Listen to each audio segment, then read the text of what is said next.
Aloha, friends. Welcome back. Welcome back. It's Author Joe Holt. Guess what? We've got another Fireside Chat for you today. It's a live podcast I like to do with other D-Live streamers. And this guy, listen, if every guest who asked me to get Enforcer J on gave me $1, I'd have a lot of dollars, all right? Today's special guest, Enforcer J. Welcome, sir. How you doing, friend? Aloha, everybody. Thank you, Joe, for having me, and I appreciate everybody wanting to be on the show. Dude, I love that so many of my guests are starting to say aloha. It's a beautiful word. You know, it means hello, it means goodbye, it means I love you. But Yeah, like broken down to its pieces, it means to be in the presence of the breath of life. Right? So you're acknowledging the other person's soul and when you say aloha. It's a beautiful thing. I feel like it was necessary, man. It's iconic to your stream, and I feel like I thought about saying hello, but when you said I could say whatever I want, aloha just felt like it fit best. That's so awesome, man. All right, well, we've got plenty of time to chit chat. At the beginning of the show, we try to stay somewhat structured, and given that we're streamers and prone to squirrel. Oh God, wait, what is this? Oh no, just kidding. Yeah, we're prone to distraction. I'm gonna stick to the script. So, question one: Enforcer J, that's your gaming tag. What's it mean? How'd you come up with it? So I played football for 12 years, and I was a middle linebacker, and my dad always called me the enforcer. So my Mm, name's Josh, and I added J to it, when I was a young kid. And of course, he passed away 7 years ago now. mm. And when I came back to gaming, I just decided to keep it. Just felt right. So that's what it is. Oh, it's a great name. No, it's like same thing. Fatty B53. He came up with his name. Well, 53 was his football number, and his nickname was Fatty Bass. I was like, oh, that's awesome. I Very mean, then nice. that's why we ask, right? Because these the name, the moniker that we choose is obviously going to be personal to us, or let me rephrase that, should be personal to you. I feel it's necessary. I think that a gamer tag that's personal is more connected. It made it a lot easier for me to stick with Enforcer J over the years, So I mean, Mm. some of the people that I played in Halo with back years ago, I've come across in a PS4 lobby, and they're like, "Hey, man, did we play Halo together?" And I'm like, "Yo, yeah." So I think that it's helped me rekindle a little bit some of the friendships that I had way back when as well. Mhm. So No, I've seen a number of streamers pull that. I'll be streaming and somebody will pop in chat and they're like, "Wait a minute, didn't we play Xbox like Halo together a decade ago?" Like, yeah, we did. hmm It's awesome. Well, it's important to kind of talk about that. We haven't really covered that in a previous podcast, but it's your brand name, it's your company name when you're a streamer, and you own that name as content, right? And hmm I've seen a lot of new names pop up on D Live in the last few weeks that are unpleasant, we'll just say. Yeah. I don't understand that so much. Like, I mean, maybe is that like an attention thing, or do they just not understand how important your name is? I feel like it's more attention seeking, and I'm not going to point out any specific things, but putting what you stream on in the front of your name or something like that, it just screams, "Hey, look at me," and there's Mm. nothing wrong with it. I don't dislike anybody who does that. I thought about doing it way back when I was playing Fortnite, but it never seemed like it fit me. I felt like if people didn't see my name, then that's all right. Well, I'll give you an example. Like when I was playing Halo with my sons back in the day, my name was Smoke Break 420. Uh, Very nice. and the name of my clan was For Glory or Beer. and They go hand in hand. yeah, and I was like, I mean, yeah, that was funny, and I was a young kid. I mean, I'm 40 now, and I'm like, yes, I'm still a medical marijuana patient. Yes, I still think it's medicine. However, I don't think I need to lead with that. You Of know? course not. Yeah. You grow out of some things. Some things are fun. Like that meant something to you back then, and that's okay. But like you Sure, said, sure. you're older now, and you've grown out of it. So Well, I still get a laugh every time I say it out loud, though. Like, oh man, mainly because of memories. right. All right, so then we like to ask you what your first name is, but you already covered it. Enforcer J. Enforcer is your nickname from your father in football, and J is because your first name is Josh. Joshua, yes. All right, and now, well, I mean, I'm Joseph, but you could call me Joe. You definitely call me Josh. Most people do. Josh. All right, that's good. Yeah, that's good to know.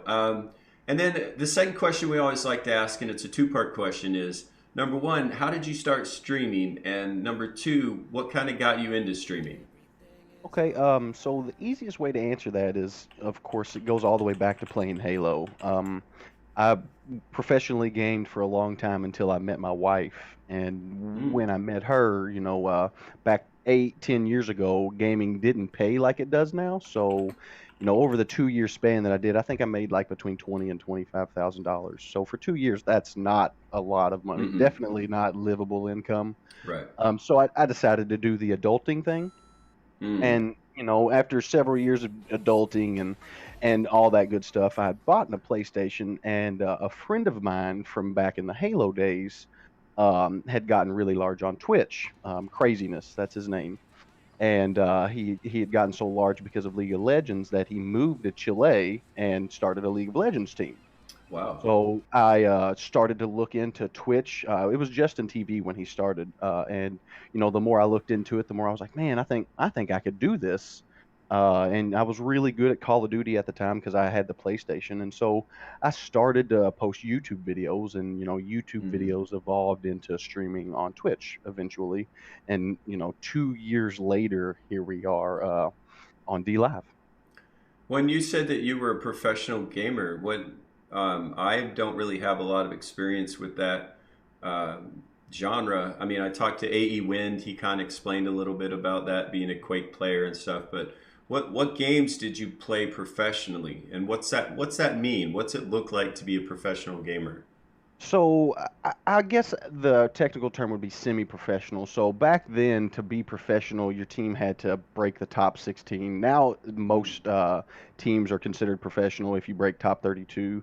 And in Halo 3, we broke top 32 twice, I believe. I think we broke top 32 in Raleigh and Columbus, and I don't remember. It was like 28th and 26th. So wasn't great placings, but it was good enough to say, "Hey, we've made it. We've accomplished something that everybody said we weren't going to accomplish." And honestly, from the outside looking in, then there were so many doubters.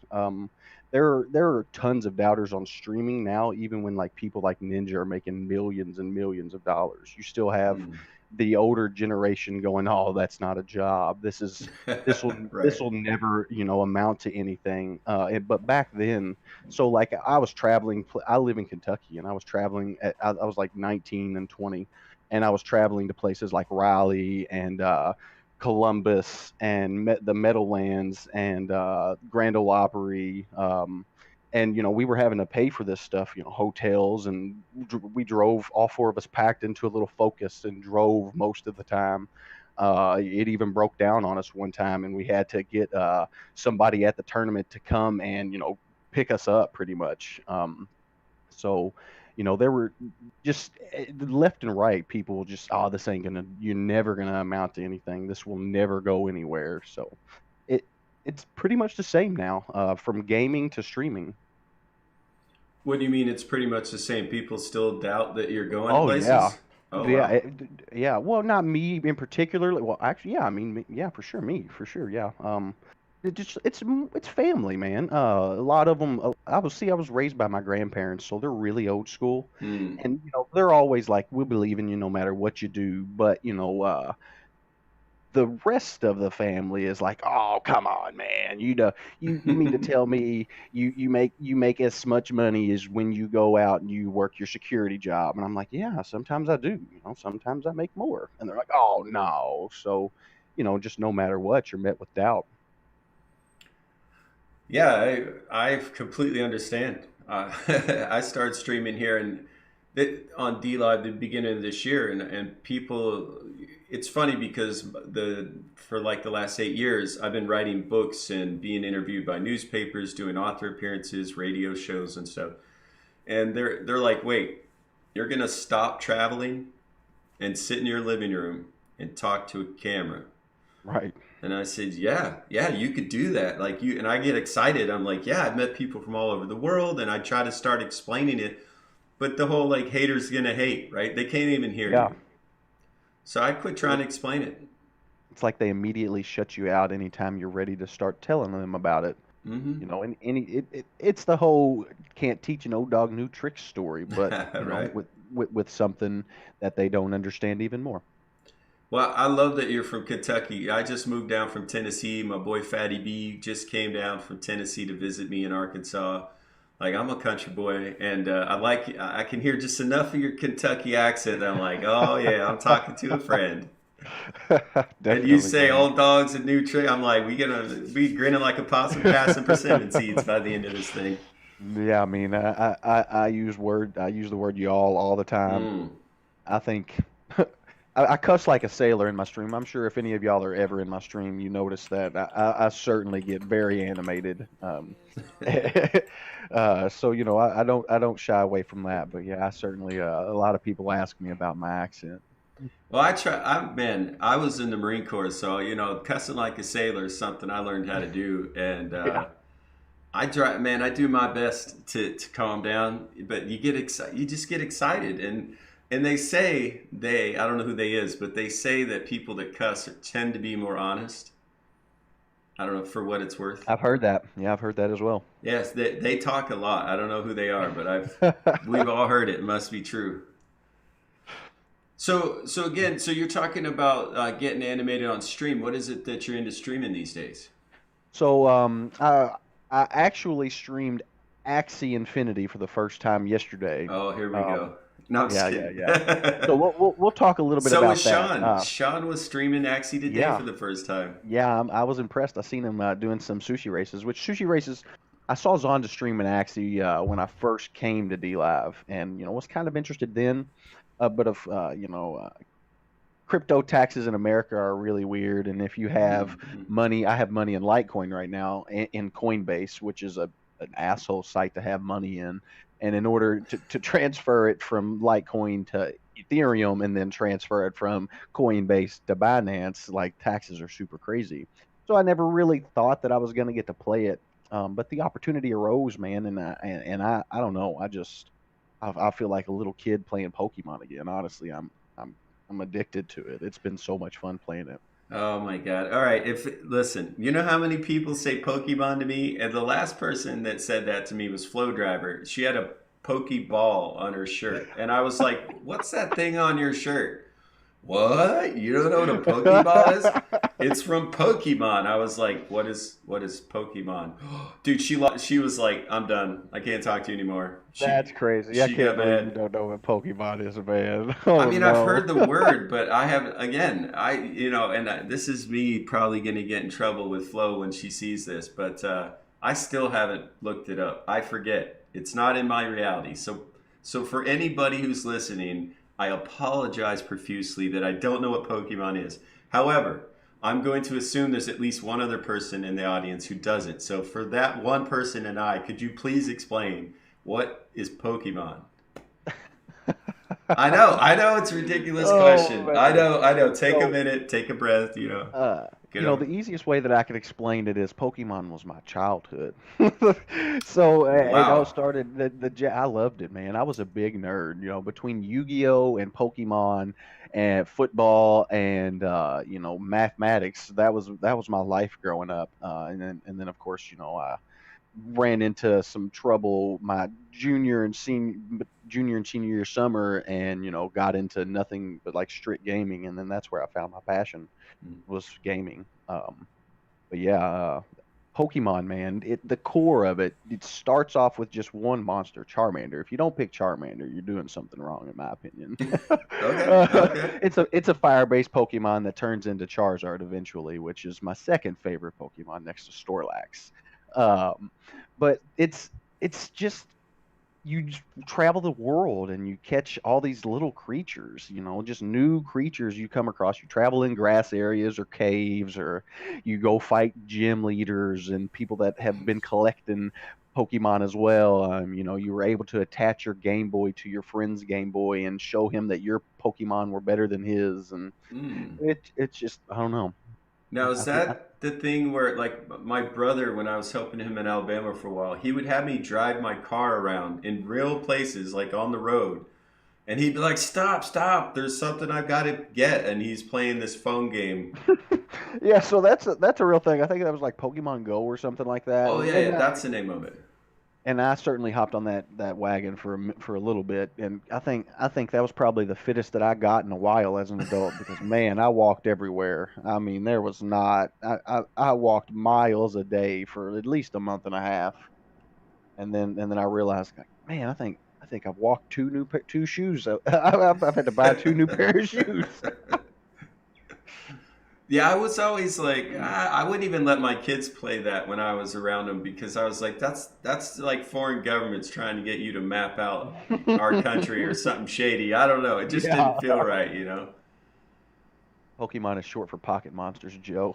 Pocket Monster, that's something else entirely.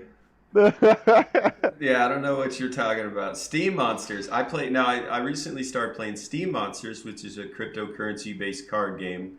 Yeah, I yeah, guess kind of like Magic would be yeah. a Hmm. decent comparison, but this is guys. I'm 40. When I was a kid, no cell phones, no internet, no laptops, no tablets, no like they put you outside. They closed and locked the door. They said come back at dark, and you went and played with sticks.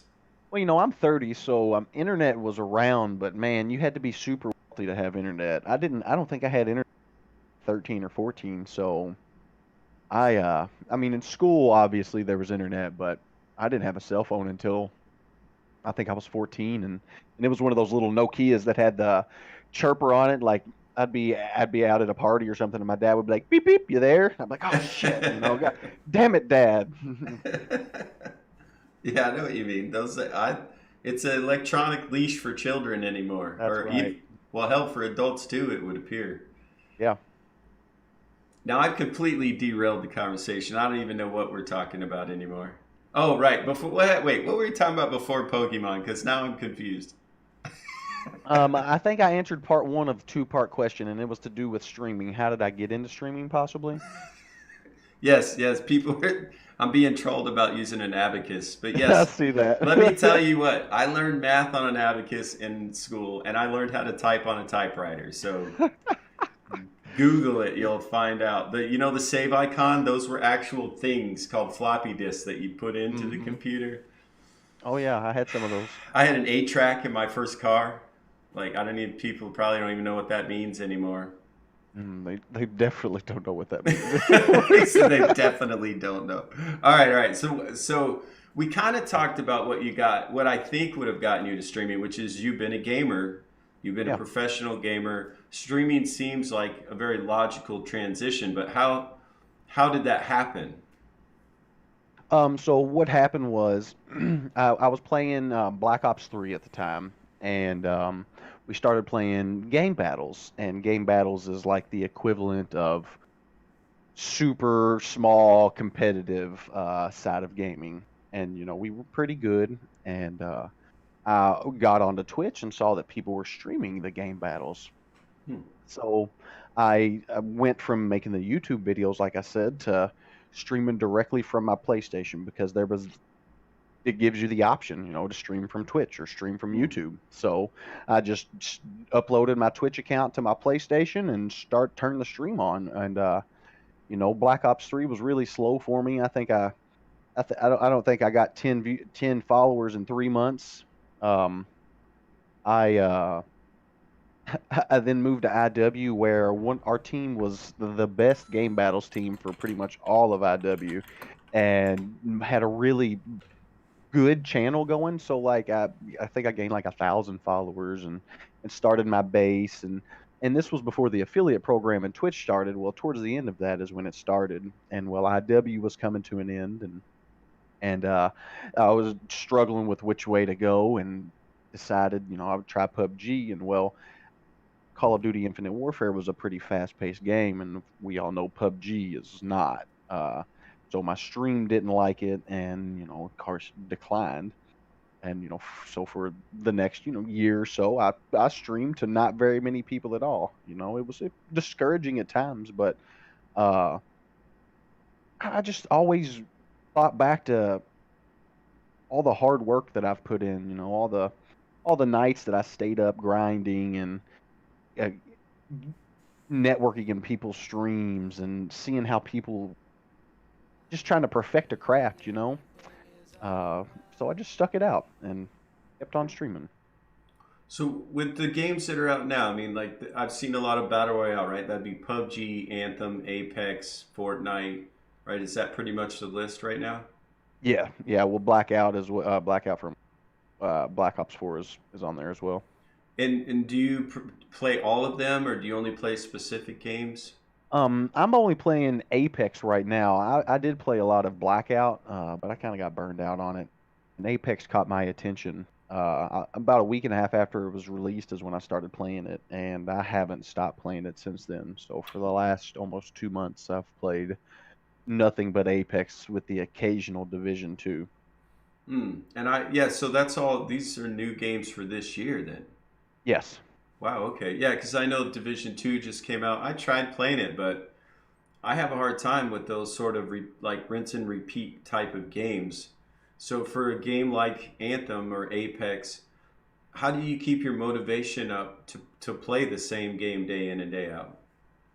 I mean, the simplest way to answer that question, and it's going to sound a little pompous, I guess, is I really enjoy winning. Uh, No, hey, there's no judgment here, man. If it makes you um, feel good. I, I mean, I have over 600 wins on the game.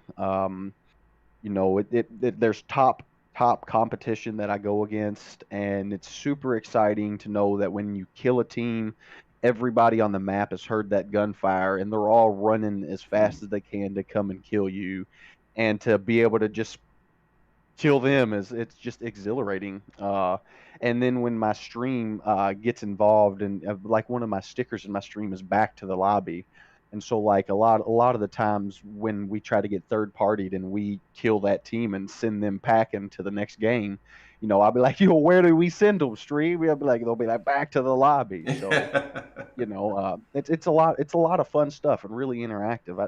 I try to incorporate fun stuff into the games that I'm playing to make it better for me as well, because I know playing the same game does get a little redundant, but being able to get the stream to do stuff like that makes it a lot of fun. Yeah, so how important is like this is a perfect you're the perfect guest for this question because I haven't gotten a good answer to it yet. How are you able to maintain that sort of connectivity with your audience and still be in like beast mode on the game? The best answer that I can give you is I'm really good at multitasking. I quickly read the question that's given to me and get back to what I'm doing, and then my stream can see when I'm in an intense battle that, oh, okay, he's obviously not gonna say anything right now. But once it gets back to like running with my fists out or looting or something like that, it becomes not easy, but doable and sustainable, I guess is the best word to use. And that's what keeps me going. Being able having my stream continue to want to talk to me is what keeps me going, honestly. So it's actually a two-part thing where it's like not only are you remembering to interact, but your chat is also allowing you to play the game and not trying to distract you. Oh yeah, it's a two-way street for sure. And I still have a lot of my people that come back know like when the seriousness is taking place. Like Mm, so during the tournament, obviously I wasn't really interactive, but money's on the line, and I'm with my teammates, and they depend on me as well. So between matches I would interact, but during the game there was no interaction whatsoever, and there's got to be some give and take there, or else the type of stream that I want isn't possible. mm.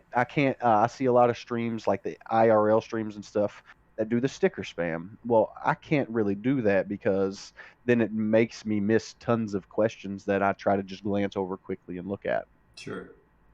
So do you have stickers off in your channel most of the time? No, no. See, I'm really cool about it. I don't even Hmm. the stickers off. I want my stream to be able to utilize them. I just want them to, exercise the same respect that I give them, and most times they do. My stream is really, most of the people in my stream are really good about it, and all of the moderators in my stream are really good about, enforcing the rules. I normally I have a one.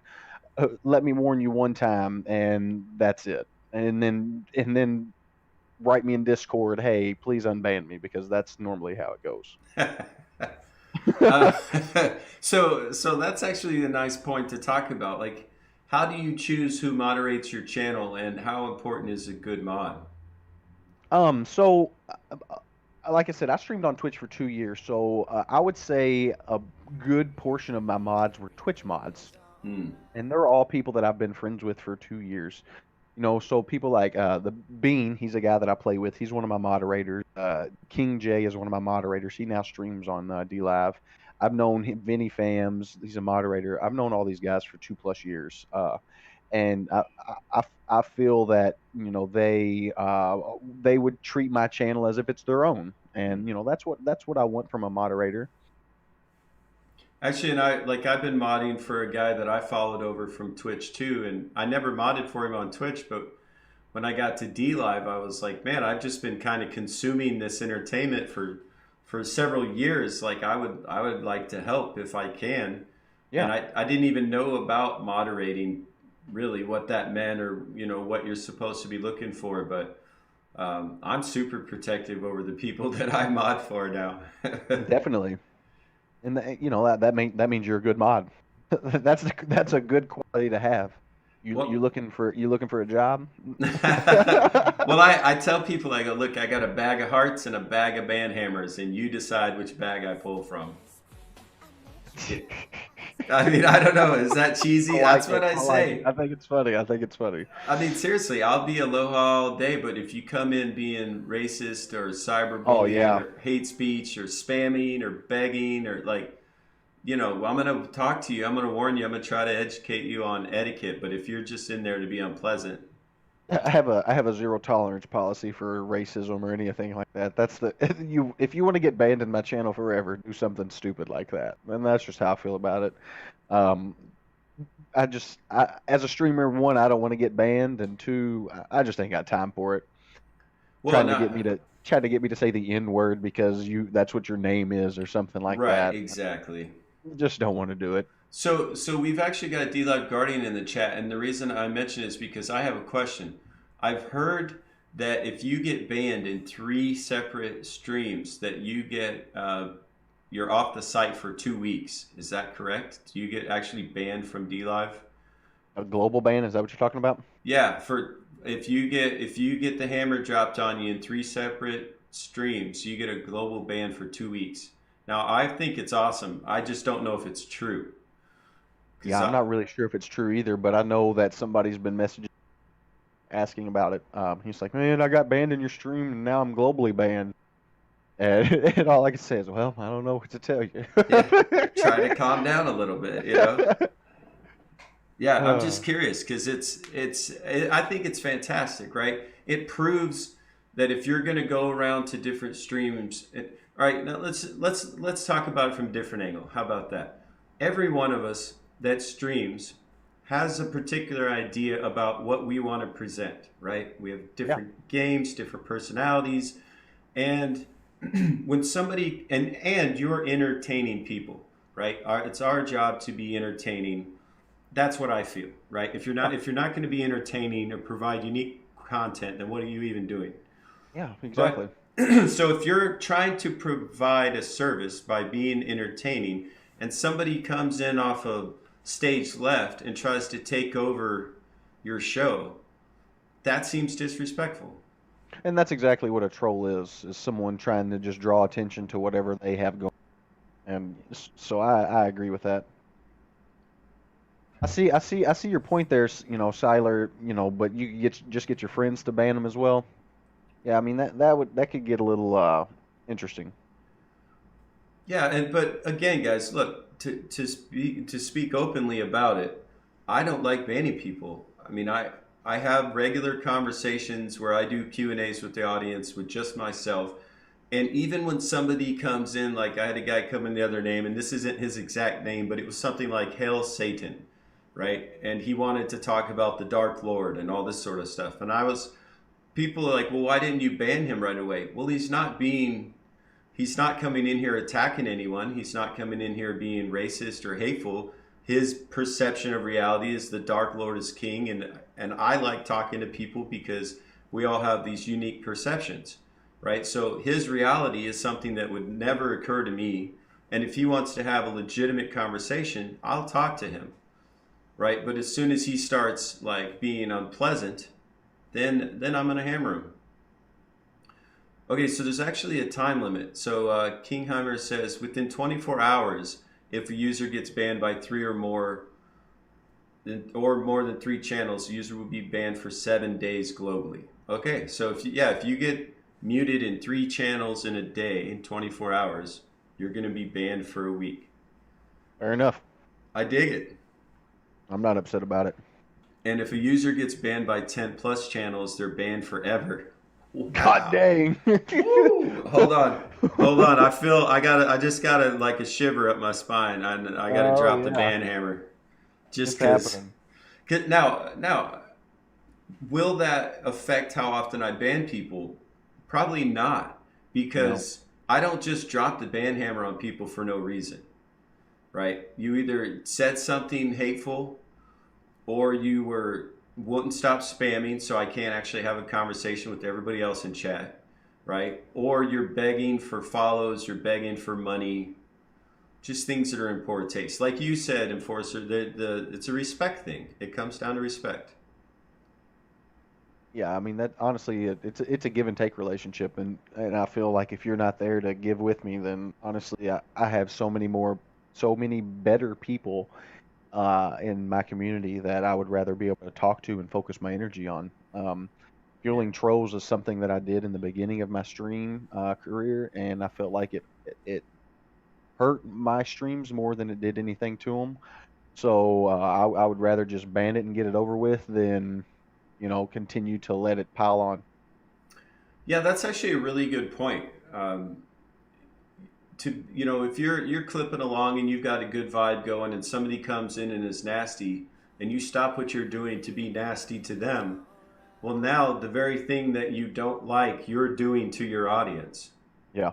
And it took me a minute to realize that, like what my mood is being perceived by the viewers. And so if I'm always known to be mellow and happy, which I am, and somebody gets me upset and worked up and I start being unpleasant, like, I mean, it seems like that's the end goal of most of the trolls anyway, right? And there's a Oh difference yeah. between trolling and cyberbullying, right? Like, we troll our friends to be silly, but when it crosses into disrespectful, that's something else entirely.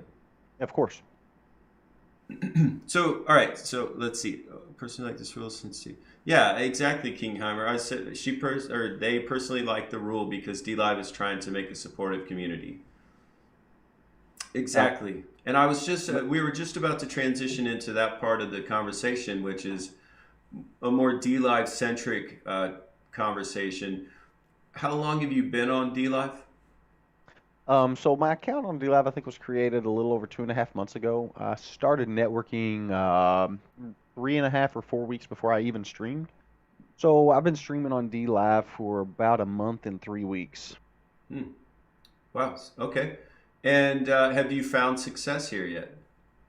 Yes, yeah, I believe I have. Nice. I think I've found more success here than I did on Twitch. Now, what would you go ahead? Go ahead. In the short time frame, given. Right, right. Well, and of course, success is subjective, right? Like, what do you Yeah. notice? I didn't say how many followers or how many people view the Yeah, stream. 100%. The question I, I is, do you feel like you're doing well? yeah, I personally feel like I'm successful because my community is larger here. When I turn my stream on, there's people that I talk to now, Hmm. and on Twitch for the longest time, it was just me talking to myself. Honestly, I can't tell you how many 8-hour streams I did where it was just me and some bots, just Hmm. just killing, getting 7 or 8 Fortnite wins that night, and it was tough. Streaming is hard, and it, it's taken a lot out of me at times. And like I said, there's been many a times I wanted to give up and didn't want to turn the stream on. Some days I didn't turn the stream on. Uh, but D Live has rejuvenated me. It's made me want to stream, and it's brought back the long streams that I used to do early on in my career. Mm. And it's I don't know. I just feel like the amount of people willing to talk with you is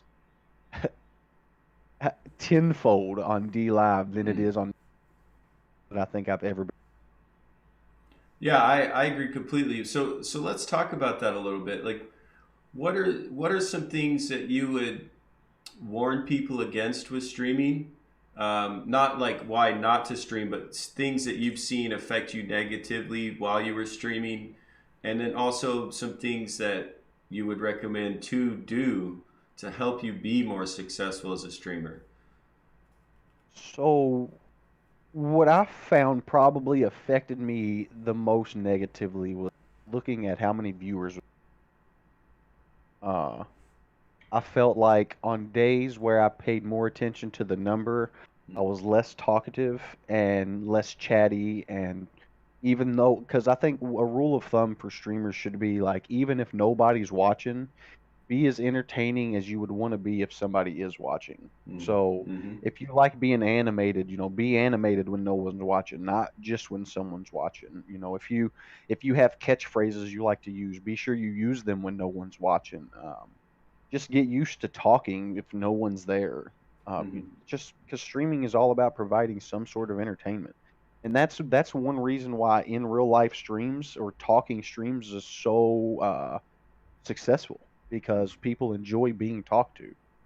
That's part of entertainment. When you watch a television show, you watch it because of what they're saying most times. If you were to watch a mute television show, you would probably not watch it.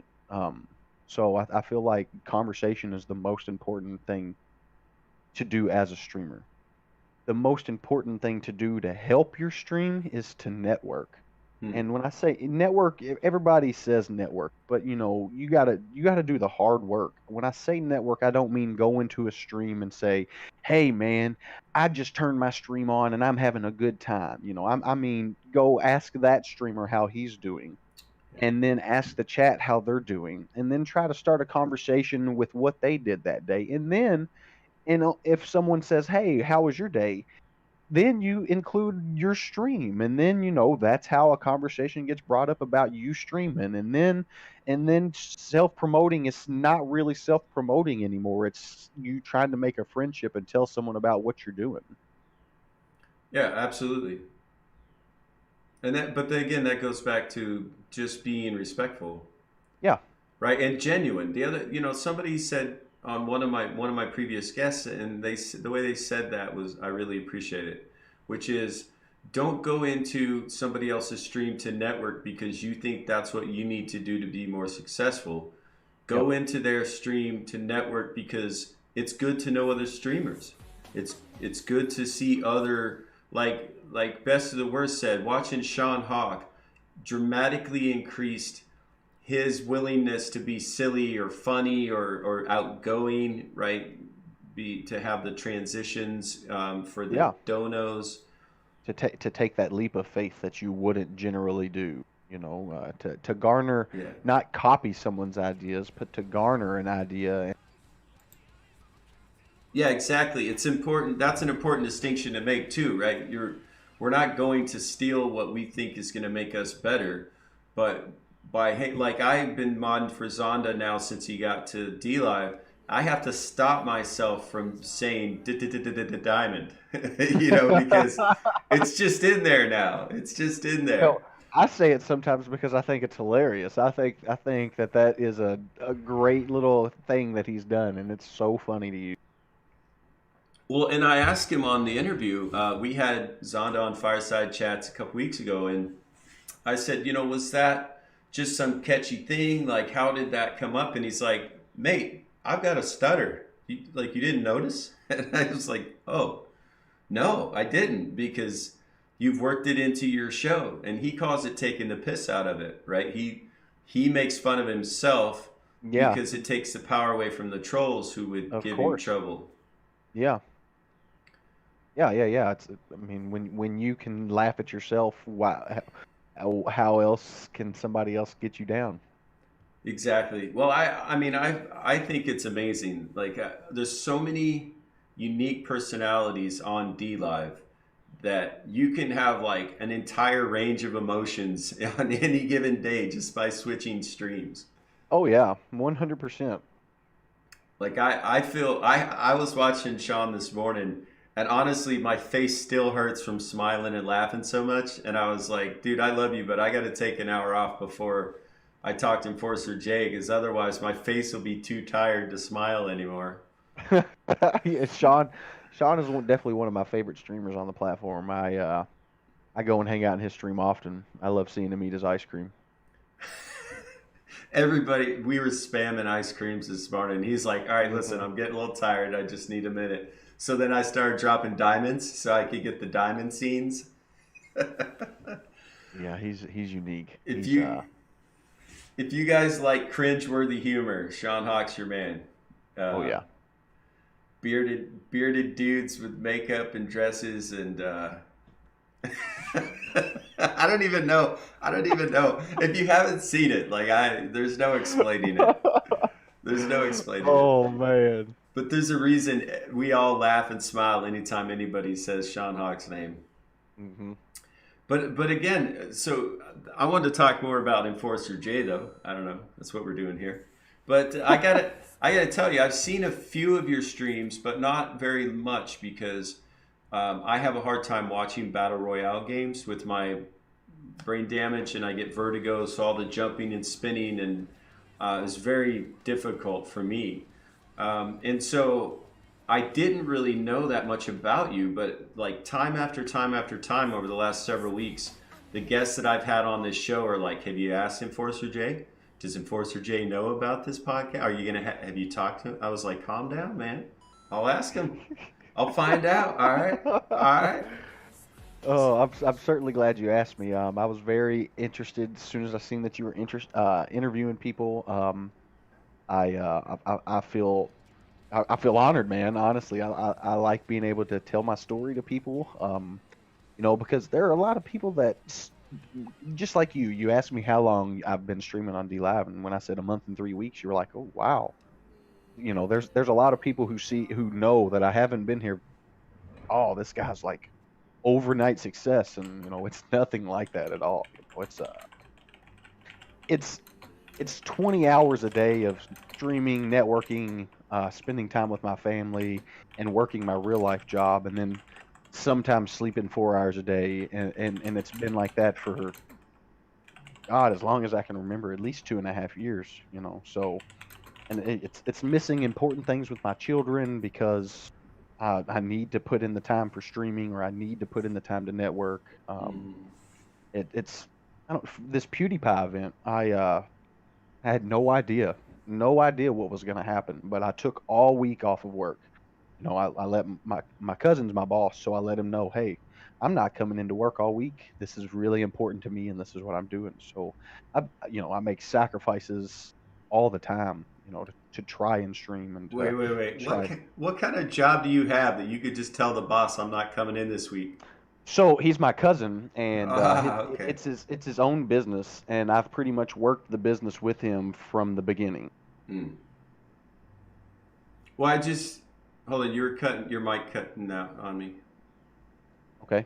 There you go. He's owned the business for about 12 years, and 10 of them I've worked with him on and off. Hmm. So I've been in the thick of it with him, and he knows what I've done to try and stream, and I was at work on break when I got the first tweet saying, "Hey, PewDiePie's decided that he's coming to stream on D Live."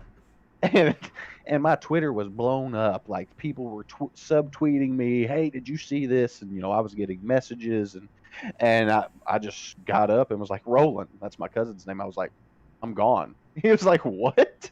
I was like, "Yeah, the guys are over there putting together this DVR and running the lines to the office, but I've got to go." I was like, the largest YouTube. I was like, in the lamest terms that I could put this, the largest YouTubers decided that he's going to stream on this brand new platform that I've decided to risk my entire streaming career on, and I've gotta go. And he was mad at first, because the next week when Monday came, he told me not to come into work, and I was like, all right, I'll just stream. I was like, I'll just stream, and then the next day he called me. He was like, you coming in? I was like, well, I guess I'll be to work. So yeah, that streaming's important to me, and I sacrifice a lot. Now, I would like to just recommend, as your friend, to say, sleep's important. Interpersonal relationships are important. Yes, yeah, I agree. And I've learned that I have to take time off. But like as easy as it is for me to sit here and say, yeah, sleep is important, and yeah, you don't see the kind of growth that that's happened to me on D Live. Like this is insane what's been going on. I had 1,500 followers on Twitch in 2 years, and I think I have like 7,500 now in a month and a half, or a little over a month and a half. I've doubled the subscribers that I ever had on Twitch. So like, yeah, sleep is important, but I'm at that age right now where I can. So if I push it now, I feel like it will pay off for me in the end. Because Mm. what is another hour of chilling in a couple people's streams that hang out in my stream on a daily basis? Oh, What sure, is sure. that in the long scheme of things? And that's how I feel about it. Well, and I like what you're saying, and I want to kind of illustrate the point a bit, which is you're not saying I'm spending extra time streaming to get attention. You're spending extra time supporting other streamers, your friends, having these Yeah. conversations. Yes. So there's a lot of folks that have this. Tryhard's losing his mind right now. Um, No, I love you. Try hard. there's a lot of people that have this misconception that they need these 8, 12, 24-hour streams. And that's just not good for your body really on a regular basis. Like it'd be better to have, if you want to stream 24 hours straight because you think it's going to make you more popular or get more follows or whatever, try streaming for 8 hours, spend the next 10 or 15 in other people's streams, on social media networking, on Twitter and Discord, phone calls and chats, and sleep some, and you'll have far, far greater success. Absolutely. 100%, man. Now I'm not going to say I haven't, because I didn't during the PewDiePie event. I did an 18-hour, and I did an 18-hour stream, a 13-hour stream, a 12-hour stream, a 13-hour stream, and then a couple smaller streams on the weekends, just because I had nothing left. But even in during that long 18-hour stream, like I actually didn't sleep going into that next day. I chilled in new streamer streams, and the one day I had a really good day. So like I spent the next 3 hours like giving people ninja guineas and going around and just like sharing the love that was just Mm-hmm. shared to me. So I Mm-hmm. think it's really important. My biggest rule is, what comes around goes around, and I truly believe that. Whether people believe in karma or not, like I really do. So I feel like in the end, everything works itself out. So if you work hard and you work hard, then eventually things will pay off. So I don't know. I think D Live is just really brings out the best in people. Well, and I like what you just said too, which is you're talking about being self-confident, right? Your self-speech, the way you talk to yourself, is incredibly important. So like you were saying, if you think you're doing a good job, and you're telling yourself you're doing a good job, and you're telling yourself this is going well and it's going to work, it will. It does. But if like you were alluded to earlier in the show, if you're constantly concerned about, well, how many viewers are there right now?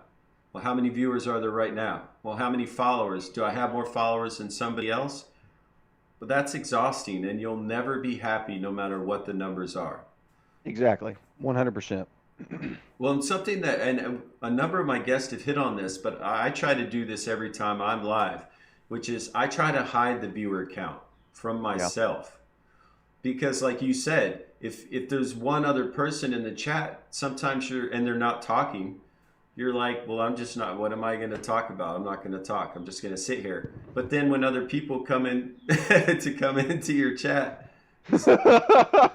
that's for best of the worst, by the way. Yeah. He's you know, I just want to take a sidebar real quick and say, if you go to Best of the Worst channel, he's the nicest guy. I But love Best. but He's my awesome. God, if he comes into your chat, look out. I don't even know why I made him a mod. That's probably a terrible decision. I'm just glad he finally cut that bowl cut. I've come a long way on D Live, guys. Back to the lobby. That's where that's from. I've seen that Yep. sticker and was like, what does that mean? I don't understand. Yeah, best of the worst made it for me because, it literally encapsulates my entire stream. Because Apex is all about making someone else start their game over, or you're starting your own game over. So either way, every game ends and back to the lobby. So I use it a lot. It's really funny. Nice. All right, so we were talking about, positive self-talk and stuff. It's really important if you're just like, man, I suck. This isn't like I don't know why why you guys are donating to me. I don't deserve this. It's that's not good. That's not fun to listen to. It's not good for you personally, right? Like be confident, be assertive. And more importantly, be yourself. Yeah, definitely. I mean, people like you because you're personable, because they know who they're going to get every time they come into your stream. I feel like it gets to a point sometimes where I just have to tell people, I'm like, guys, go give it to somebody else, please. If other people deserve this, and it's just like people are like, no, no, man, no, and it just gets so hard, like, and it's overwhelming, and I've cried on stream a couple times because of people's generosity, and that's just me though. I'm this big soft teddy bear that's super emotional, and I think that shows in how aggravated I get sometimes, or animated that I get with bad deaths or dumb plays that I may make. Yeah, that's fine.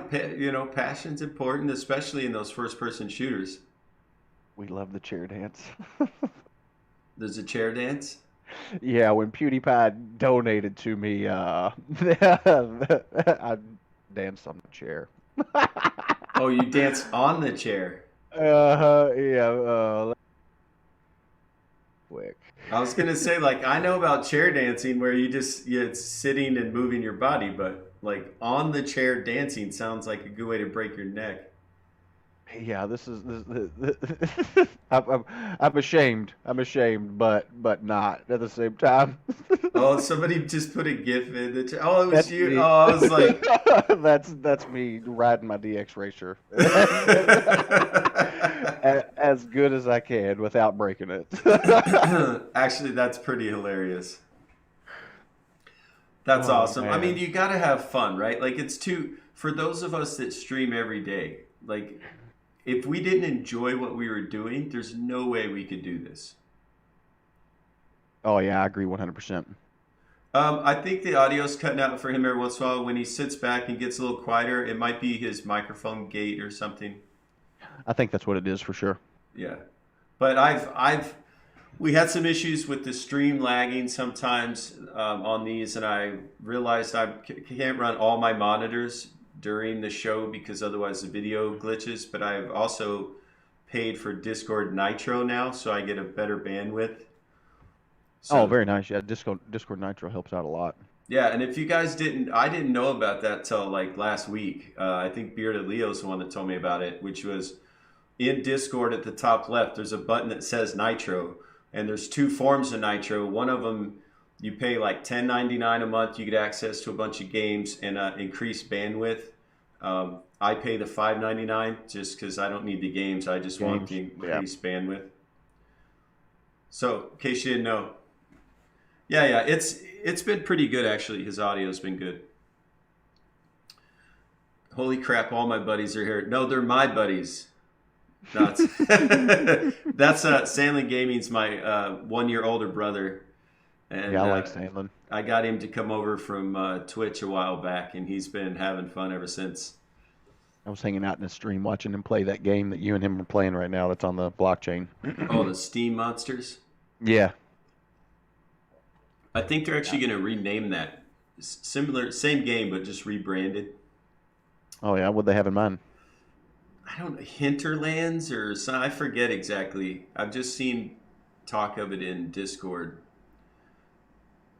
Yes, Yeah. we could get into the question portion. We're going to work our way back and forth through talking about D Live and Lino a little bit more. We always like to cover things for new streamers or viewers who would like to be a streamer, and just little tips and tricks. Like we've already been covering what I feel is one of the most important things, and I think Enforcer Jay echoed it, which is you need to network. You need to network with other streamers. You need to get to know your viewers. And I don't mean do it because you think it's going to help you. Do it because it's good to have a group of friends. It's good to support other people. They're going to support you back. And so it's not like, well, I'm going to go watch Enforcer J because I enjoy the game he's playing, because like I've said, I don't enjoy watching those games.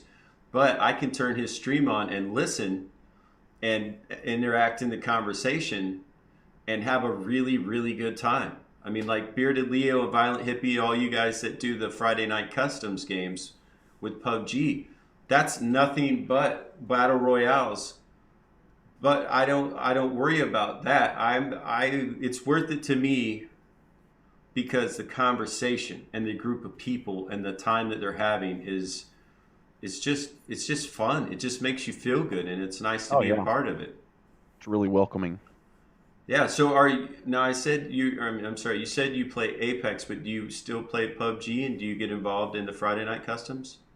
So I'm supposed. Hopefully this week I will be getting an Xbox and I will be getting involved in their night customs. Yeah. That's something that I will be incorporating into my streamings. Yeah. Well, so did you guys hear that? I don't know if that's is that news? Do we just is that an Um, exclusive? some people know about it. Some people don't. I would say there's more people that do know about it than don't, but maybe not. He's been. It hasn't been a month. Try hard. Man, it's been since a week, 3 days before my birthday. So been 15 days. I'm not sure who Tim Tanian is by name, Pygos, but I did contact the developer and lead of Steam Monsters just to say I like the game. So if that's who it is, I have brain damage, so I'm short-term memory deficient. But one thing, if you could give a new streamer a tip outside of right networking, like more of a technical tip in terms of equipment, or which like Streamlabs, OBS, what type of information do you think is the most? Uh, so I prefer OBS over Streamlabs. I feel like OBS's interface made it a little easier for me to add overlays and stuff. Streamlabs is easier, I guess, but DLive has Tidy Labs, so you don't really need to worry about that. Um, as far as, in my opinion, the best investment I made is my chair. I That's a damn good point. I mean, DX Racer, obviously the name speaks for itself, but it's held my big ass for 2.5 years and is still as comfortable as it was the day that I bought it. That's a really good point, because I went to like Office Depot or somewhere and paid $150 for what I was told was a gaming chair, and it's not. Yeah. It has the same shape, but if you're gonna sit in a chair 6, 8, 10 plus hours, it's important that it's a good chair. I definitely agree with that. And I don't know much about chairs. So I can't really speak on them, but for what we paid for my DX Racer, it was worth it. And after 2.5 years, it goes to less than like 40 cents a day or 30, less than even that. So it doesn't even matter. It sounds like it was expensive up front, though. Yeah, I think we paid like $330 for my chair. But that's what a good chair costs. It's and I mean Yeah. my brother Sandlin, his chair was like $1,500. Oh yeah, and if I could have found a chair worth it, I would have bought that chair too. For sure. Picard. Enforcer J's rules to good streaming. Number one, Get good. Number 2, network. Number 3, get a boss chair that can take your stream when away. Number 4, get bombed to walk in. Yeah, Pompacan is my hype man. He's got some of the best one-liners. He's created Pokemon cards for myself and so many of the people in my stream. It's actually really funny. He's a great he's a great friend to have in the stream. We got a racer chair on Amazing. Would that is that Amazon? Oh yeah, you could get a DX Racer on Amazon for sure. Oh, okay.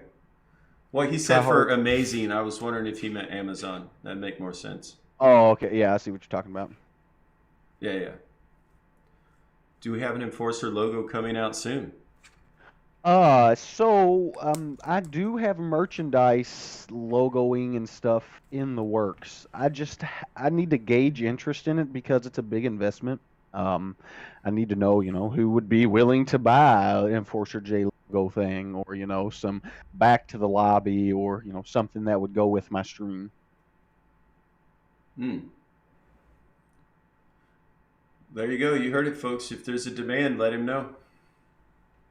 I'm like, it's funny because I wear Aloha shirts every day on my stream, and people are like, "Do you have any merch?" I'm like, "Yeah, just go down to any store and buy an Aloha shirt," and it makes it easy. I actually have a really nice it's not an Aloha shirt quite like yours, but it's a little pineapple shirt that I wear on occasion. It's in my rotation of shirts. It's super comfortable and I love it. Now, and I've heard this a lot from other streamers that have merch. Some hamburger just said, "I want a hat," and a lot of them say that the hats sell very well. Yeah, that was actually one of the ideas that I had. Just to put some different, wording or logo on a hat, and then another idea that I had was like a phone case or like a koozie or something like that, a mug maybe. And just little things, a shirt. I'm definitely open to ideas, and my wife is coming up with so many ideas. It's crazy. She's having a ball with this. I never before D Live, like my wife, she was into my streaming, but with D Live, she's into my streaming. She's like, this is amazing. Let's do this. Let's do that. And it's crazy.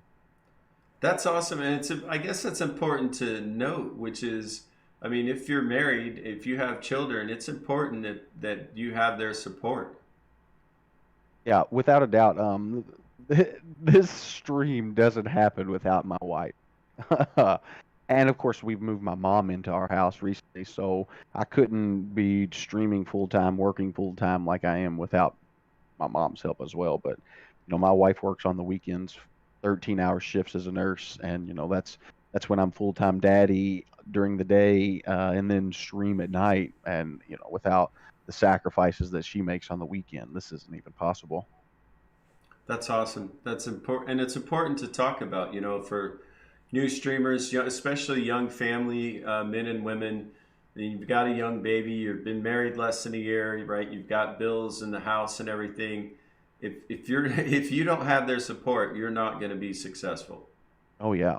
So let's see. My wife and I have been married for 5 years. We have Lucas is 2 years old, 2 years and a month, and then Liam is a little over 4 months old. So I started streaming even before we had Lucas, and during the Lucas early stages is when some of the hardest times were going on during my stream, and that's when I'm like, man, is this really what I want to be doing, or is it back to 60 hours adult real life working, and that's always been the struggle. And without her there saying it's all right, pushing me like just like that little hand on the back, like on the days that I don't want to go stream, she's like, here baby, here's some breakfast, go have a good day. It's great. Just that personal support system is amazing. Well, and to give you credit, like having an infant is actually quite exhausting. Oh God, yes. Not so much with the sleep. Oh man, it's unbelievable. Like it's and if they don't want to sleep, they just don't want to sleep. And that's just all there is to it. They can't tell you what's wrong. They just scream at you. Hmm. So and that's what makes it tough. Well, and that's why it's so important to have the family working together. Husband, wife, like you said, your mom, and there's people. The chat exploded when you mentioned your mom, so she's clearly a fan favorite. Yeah, so actually, I have stickers for my mom and my wife as Hmm. because they come into my stream and they're incorporated. I don't know if there's anybody in here that has my high mom stickers in saved library, but if y'all do, give them, show them. And then during the time where I bit my lemon in half, my mom actually walked in while that was happening. So like, there's a freeze frame of it saying you biting it in half, and then it says, "Oh, hi, mom." So yeah, I don't know. I'm super family oriented. I bring my kids into my stream all the time. I don't know. I just think it's important to let the stream really know who I am. I'm not fake at all. What you see on stream is what my wife gets in real life. So, like after my stream talks me up about how good I am at Apex all damn day, I go walking out of this room like I'm this monster at Apex, and she's like, "All right, Enforcer J, this is Josh now. Like, calm down." And I'm like, "Oh shit." Back to real life. All right, we've got somebody found the stickers and put them in There, chat. yeah, there it is. Thank you. The things that our kids do sometimes, we're just like, why? What are you doing right now? hmm I wonder if your mom had that thought watching you eat a lemon. Like, I didn't Oh, raise that boy like that. she already knew that it was about to happen. Her and my wife to the store, and I texted them, or I texted Carly, that's my wife, and I said, make sure you pick up a lemon. And of course, she chuckled back at me. She's like, "I already got one." They wanted me to go through it. They knew it was punishment, and they knew they were going to get a good laugh out of it. Yeah, I still Can I haven't. can I go grab a drink? Oh, yeah, yeah, not a problem. Let me go grab some water. I will be right back. Not a problem. Yeah, guys, so today we're talking with Enforcer Jay. I don't want you to have to look at his chair, even though it holds wonderful space. But yeah, we're talking to a wonderful man named Enforcer Jay. Enforcer, that was his nickname when he was playing football. His father gave to him.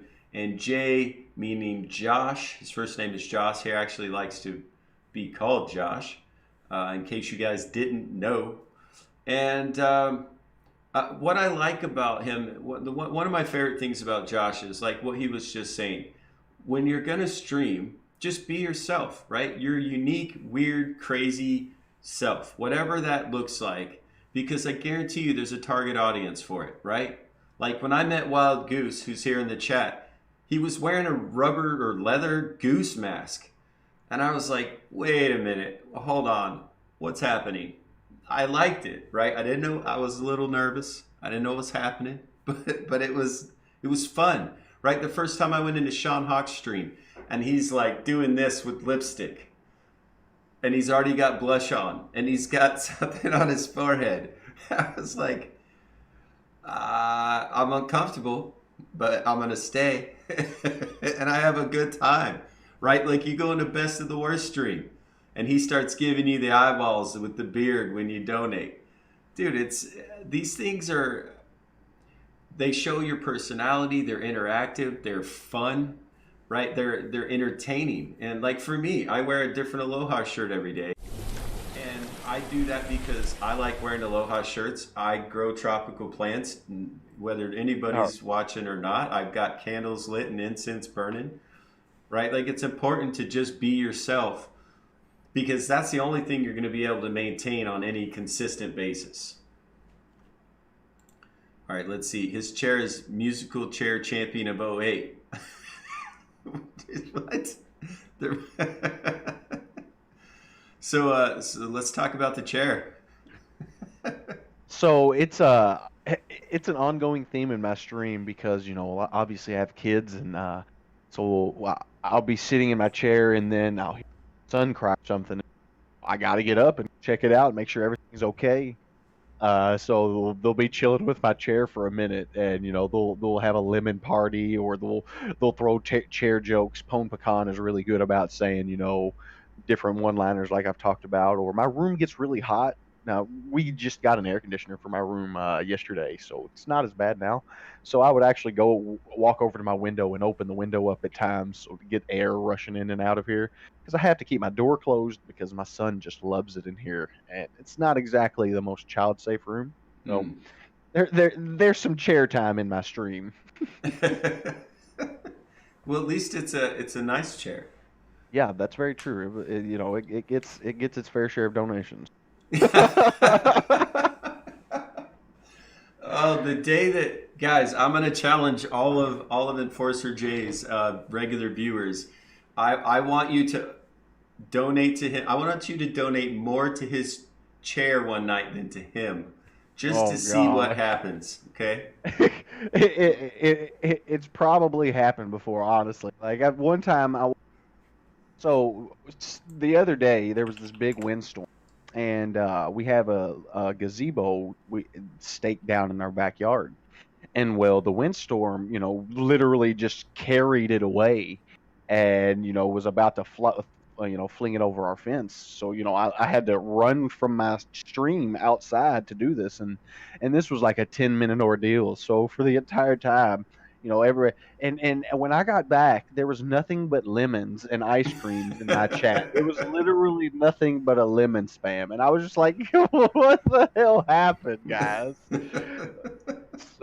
So it's probably happened, man. And see, you know what though? That's a testament to you though, because like people's attention spans are very short, right? Like that's why they keep making commercials quicker, quicker, and quicker, right? Oh yeah. So if a group of people are willing to sit in your channel for 10 plus minutes and look at your chair and entertain themselves, you Just must be have doing fun with something each right. other. Just I feel good about that, because they can actually just chill in my channel and talk amongst each other. Like that's what a community is about. Like not only can they hang out with me, but they hang out with each other also. So Yep. sometimes it doesn't have to be me just providing the entertainment. They can do that with them amongst themselves, and that's what community is about to me. Well, that's it, dude. You just nailed it. I mean, that's the beauty of D Live, right? Like, I never streamed before D Live, and the reason I decided to start was because I spent a couple months on the platform first, and it was such an incredible group of friends that are on this platform. Oh yeah. I couldn't stay away. I had no friends. Zonda is how I've heard about the platform, so I moved here with no friends, and the entire time trying to get all my Twitch friends to come over. Now, of course, a lot of my mods and stuff they watch me, but as far as like having streamer friends over here or anything like that, I didn't fit into anywhere, and I tried going to and hanging out in the Apex streams and playing with some of the streamers that played on PlayStation, and to no avail for the most part. A lot of it had to do with them being on Xbox, but even the PlayStation players here, they didn't give me a shot to play with them until I had a lot more followers, and Hmm. then it became like, oh well, how come you didn't want to play with me when I had 30 followers? And of course, I don't really think about that most times, but it hurt my feelings at the time because all I was trying to do was make friends on a new Mm-hmm. site, and it was just like, man, time after time it was shut down. But the more that I streamed, the more people like Best of Worst or Pygos, so countless other people who are Sandlin. He's stopped by in the beginning of my stream. Rhymehammer, uh, so SSG Super Sports. Like there's Mm-hmm. so many people from the beginning that just kept encouraging me to come back and made me want to keep streaming on D Live, and then it became more than just about trying to make a streamer friend to play with on D Live, and more about like, man, I think I can actually make a community for myself on D Live, and that's when I kicked it into fifth gear, and was really like, man, I think this could be something. And there was a niche for me in Apex already. And I'm not knocking on players on D Live, but in my opinion, none of them were as good as me.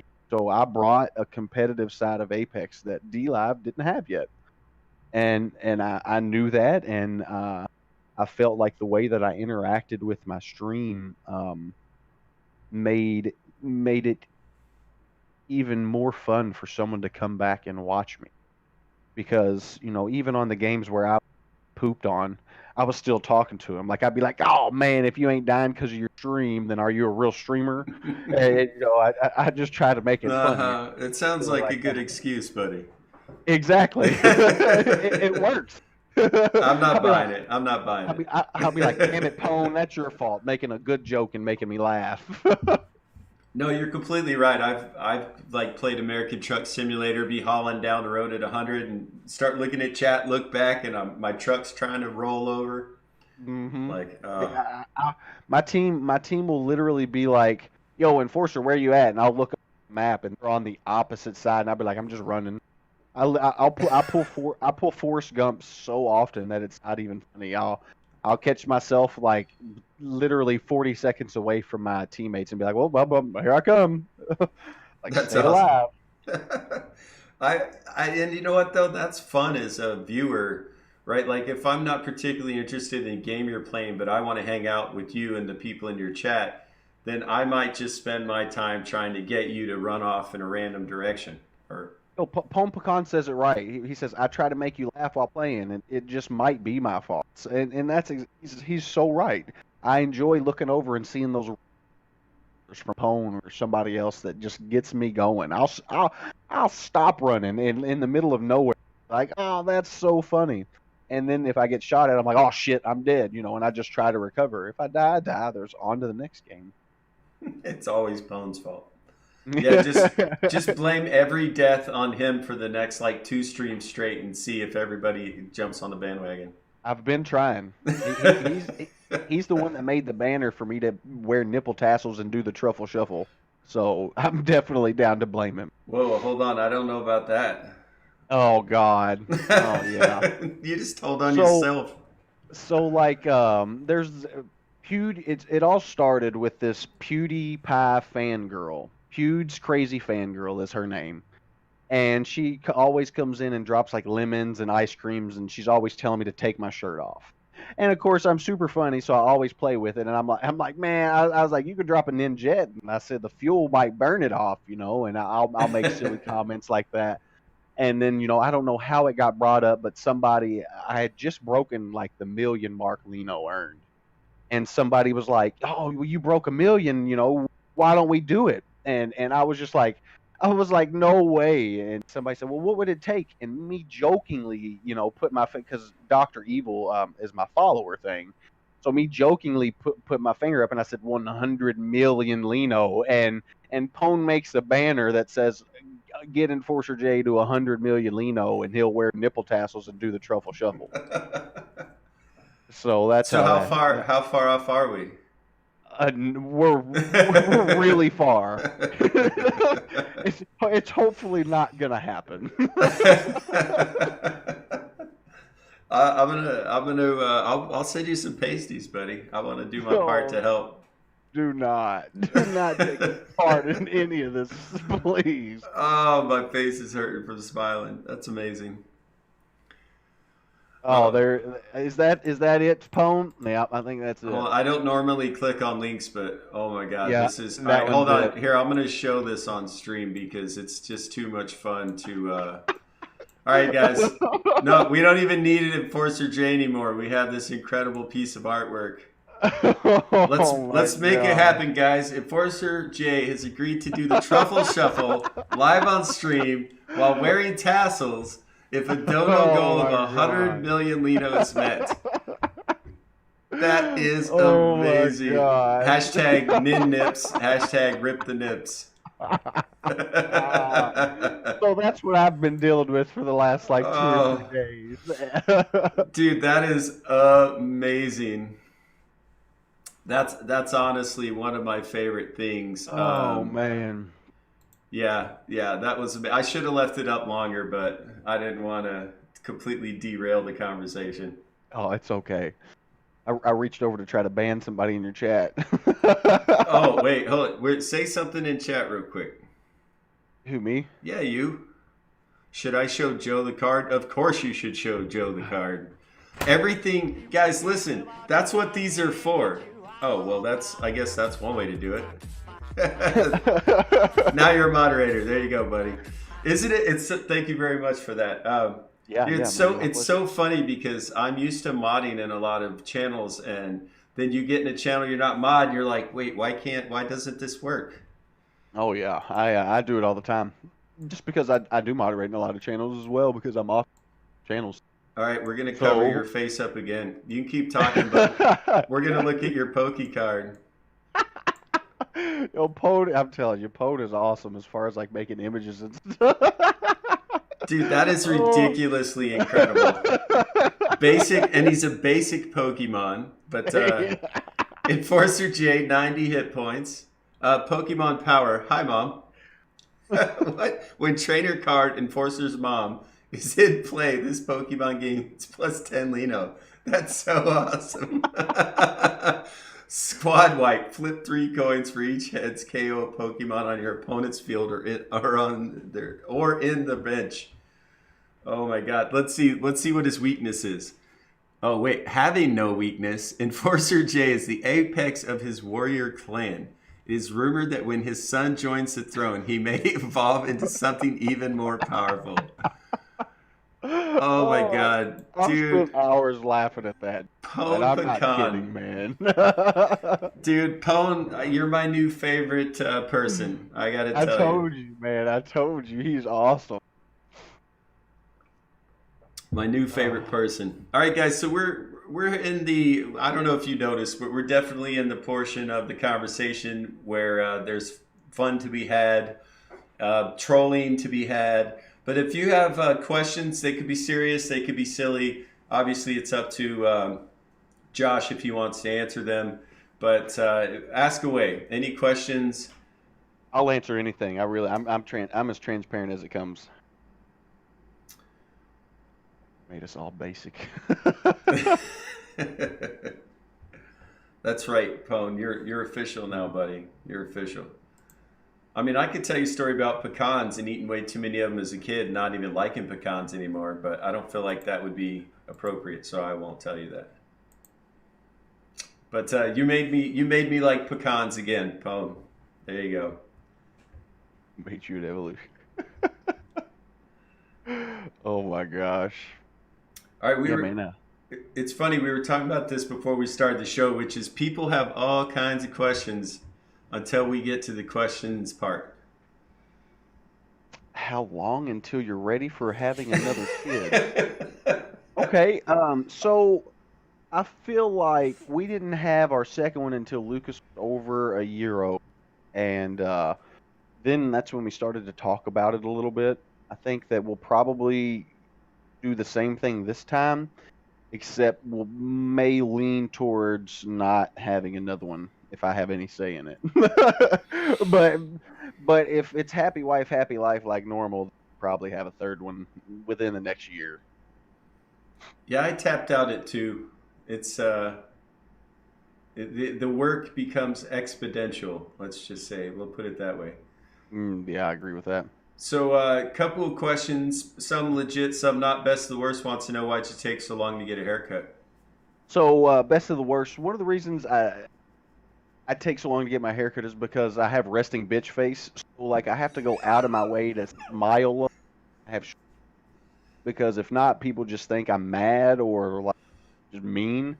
So, I think the long hair bowl cut, as y'all like to call it, makes me look more friendly. At least it's entertaining to look at. Yeah. Not that's just me trolling. All right, so this seems like a legitimate question from Dr. Oversee. Who are your top five Apex and PUBG players in the world? So one's gonna have to be Shroud. Honestly, if Shroud's not your number one favorite BR player, then you're probably not watching the same.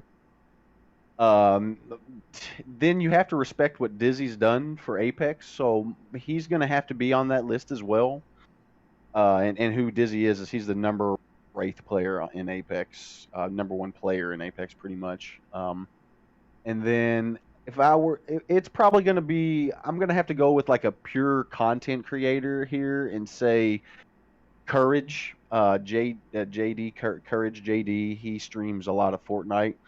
And I watched him casting Call of Duty back before he decided to become a content creator, and was he's just an overall great person. It seems like, and he's really funny. Um, Beyond that, I think I'm gonna have to put Dr. Lupo because I really enjoy Family Man, and then my last one is myself. I Best uh, answer ever. I think I'm in the top 5 favorite players of Apex for my definitely. That's an awesome answer. And you're not really, you played some PUBG, but not extensively. So if you don't have a top five there, I would understand that. Dr. Disrespect. So I don't really. I morally disagree with Dr. Disrespect and the whole cheating on his wife thing. So that just drops him top 3. It's more of a personal decision and not a he's a good or bad player decision. Now, actually, Fatty B was just hanging out with me at the lake house for a week, and he introduced me to Dr. Disrespect just in the last week, right? Hmm. I haven't been on computers and televisions and stuff much in all the years I've been writing. So people are like, whoa, whoa, whoa, you don't know about this? Let me show you. So I actually saw something that kind of covered Dr. Disrespect from how he started through the infidelity, like you were saying, and then beyond to where he is now. And I really liked that he got on stream, publicly stated he made these mistakes. He was visibly upset, and he took time off to work on that. Yeah. And when he came back, his first stream back, his wife was sitting on his shoulders with like a Bowie knife to his throat. Right. Yeah. Like That I was thought, all right, that's a bit much, but I get it. It's he worked her into the stream for sure. And I get it, but he I don't know. I believe in forgiveness and everything, but although I do forgive him as a person and all that good stuff because people certainly make mistakes. I just it pushes him out of my top 5.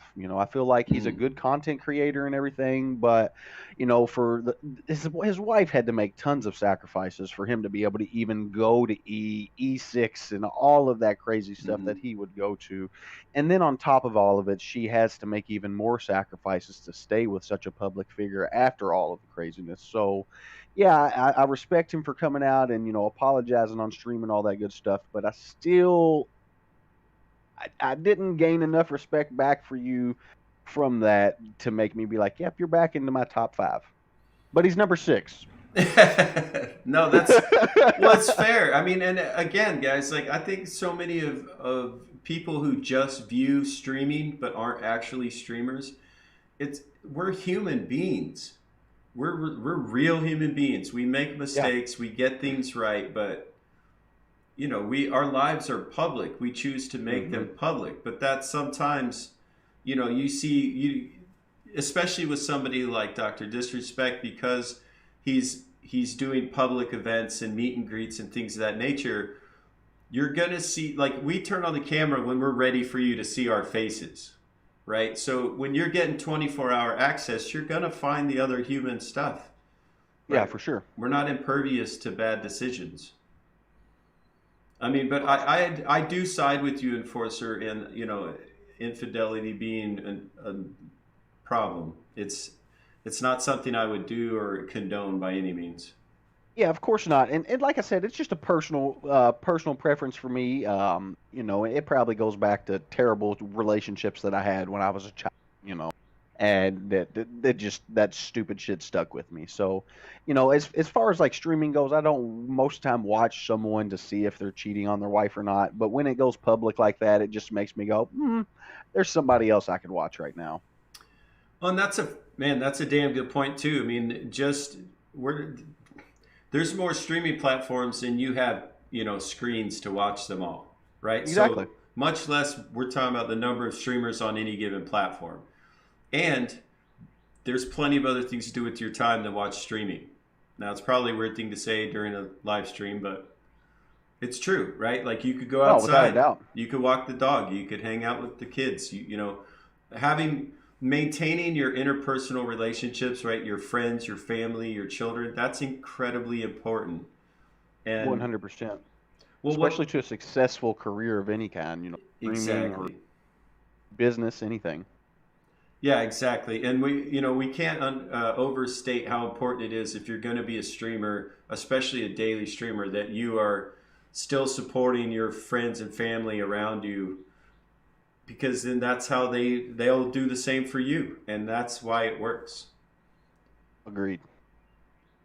Let's see. I'm just catching up with some more chat here. So, guys, if you have more questions, by all means, put them in. People are pretty much echoing.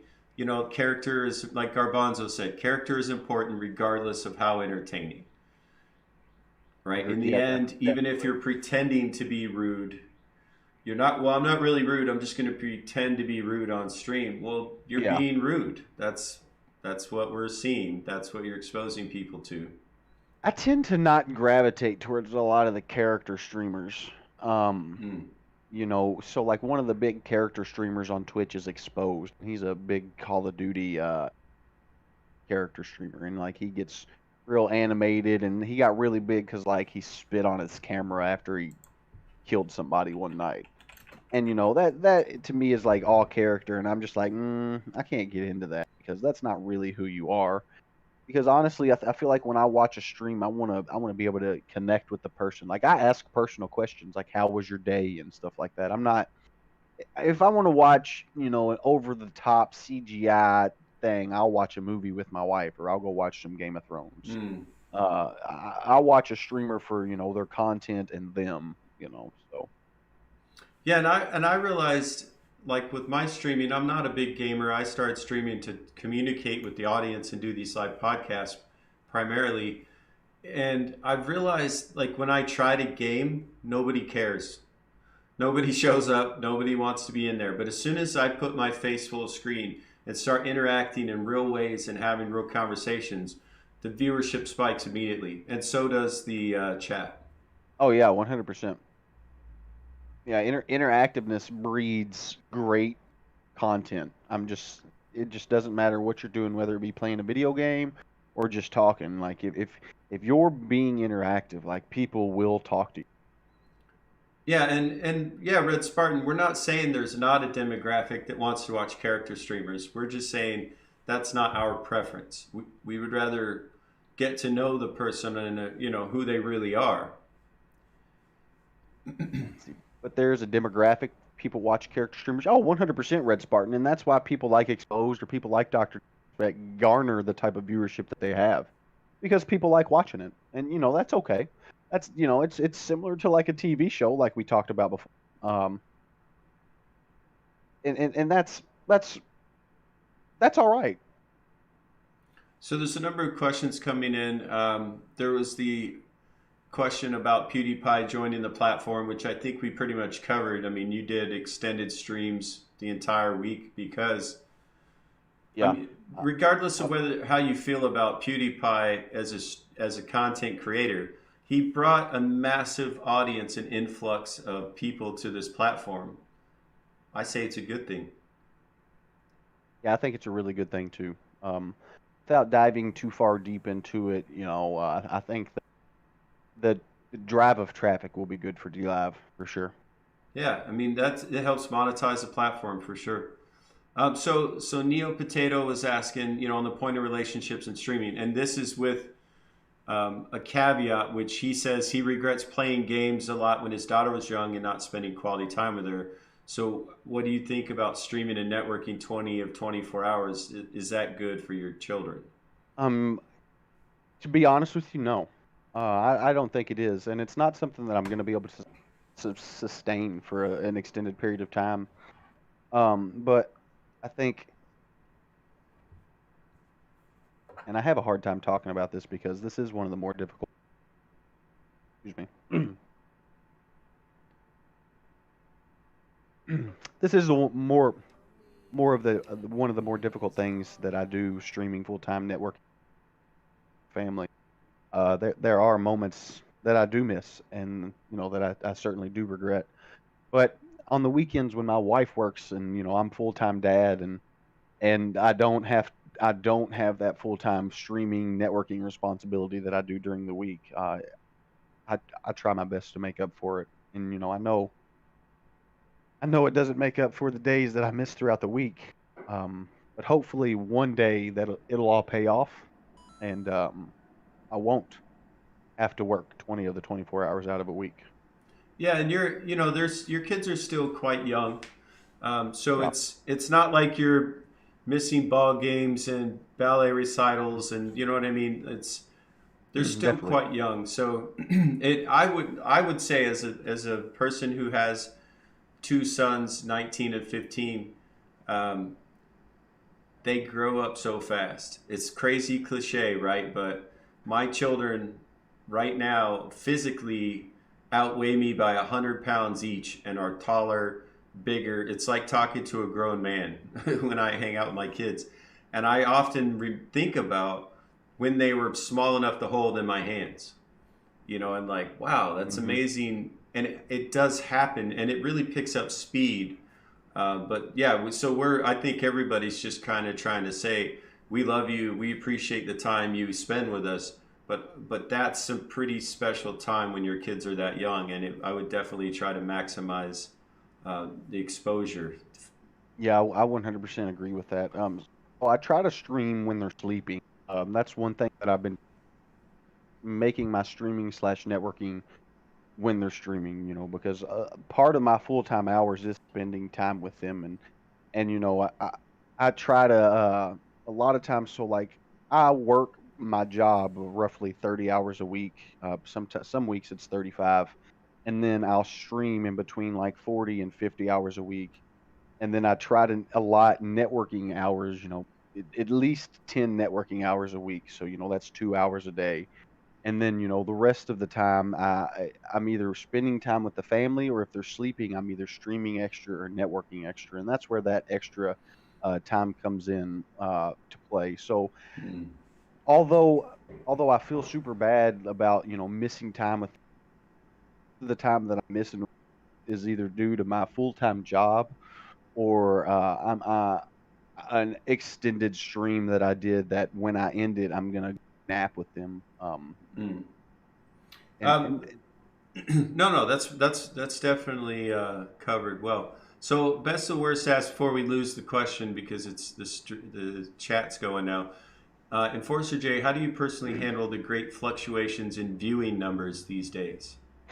I think that's a really good question. So some days I average 40. And it, at first it was a little demoralizing, because great jumping viewers was like, oh my God, my chat is just rolling and scrolling, and this is crazy, and then when it fell, I was like, oh man. And then the sinking feeling of, oh man, it's fall again, just like the stock market or a cryptocurrency. When the fall happens, it keeps going normally. So like for a little bit I would wake up feeling scared that when I logged on everybody was going to be gone. So I just took every day in stride, and just tried to get back to what I told myself in the beginning. If there's nobody there, be entertaining for yourself. If if there's nobody there, still put in the networking hours, because on Twitch it was really easy to get demoralized when you were. One of my biggest thing in stream, when someone asks me how my day was, I would talk about my stream, because if you stream for 8 hours, that's got a lot to do with your day. And on Twitch, that's a no-no. That's self-promoting. Someone asks you how your day is, and you say, "Well, I had a really good stream today. I did this and this." That's self-promoting. Well, it's not like that here on D Live. So, I think that it just makes it easier to want to get up and try to follow those basic guidelines every time you stream on D Live than on other websites. Well, something I could even comment about that, which is when we started doing these live podcasts, right? The fireside chats, our first couple streams were 3 people, 5 people, 8 people. And there would be people coming in going, wait, why isn't this more popular? How come there aren't more people here?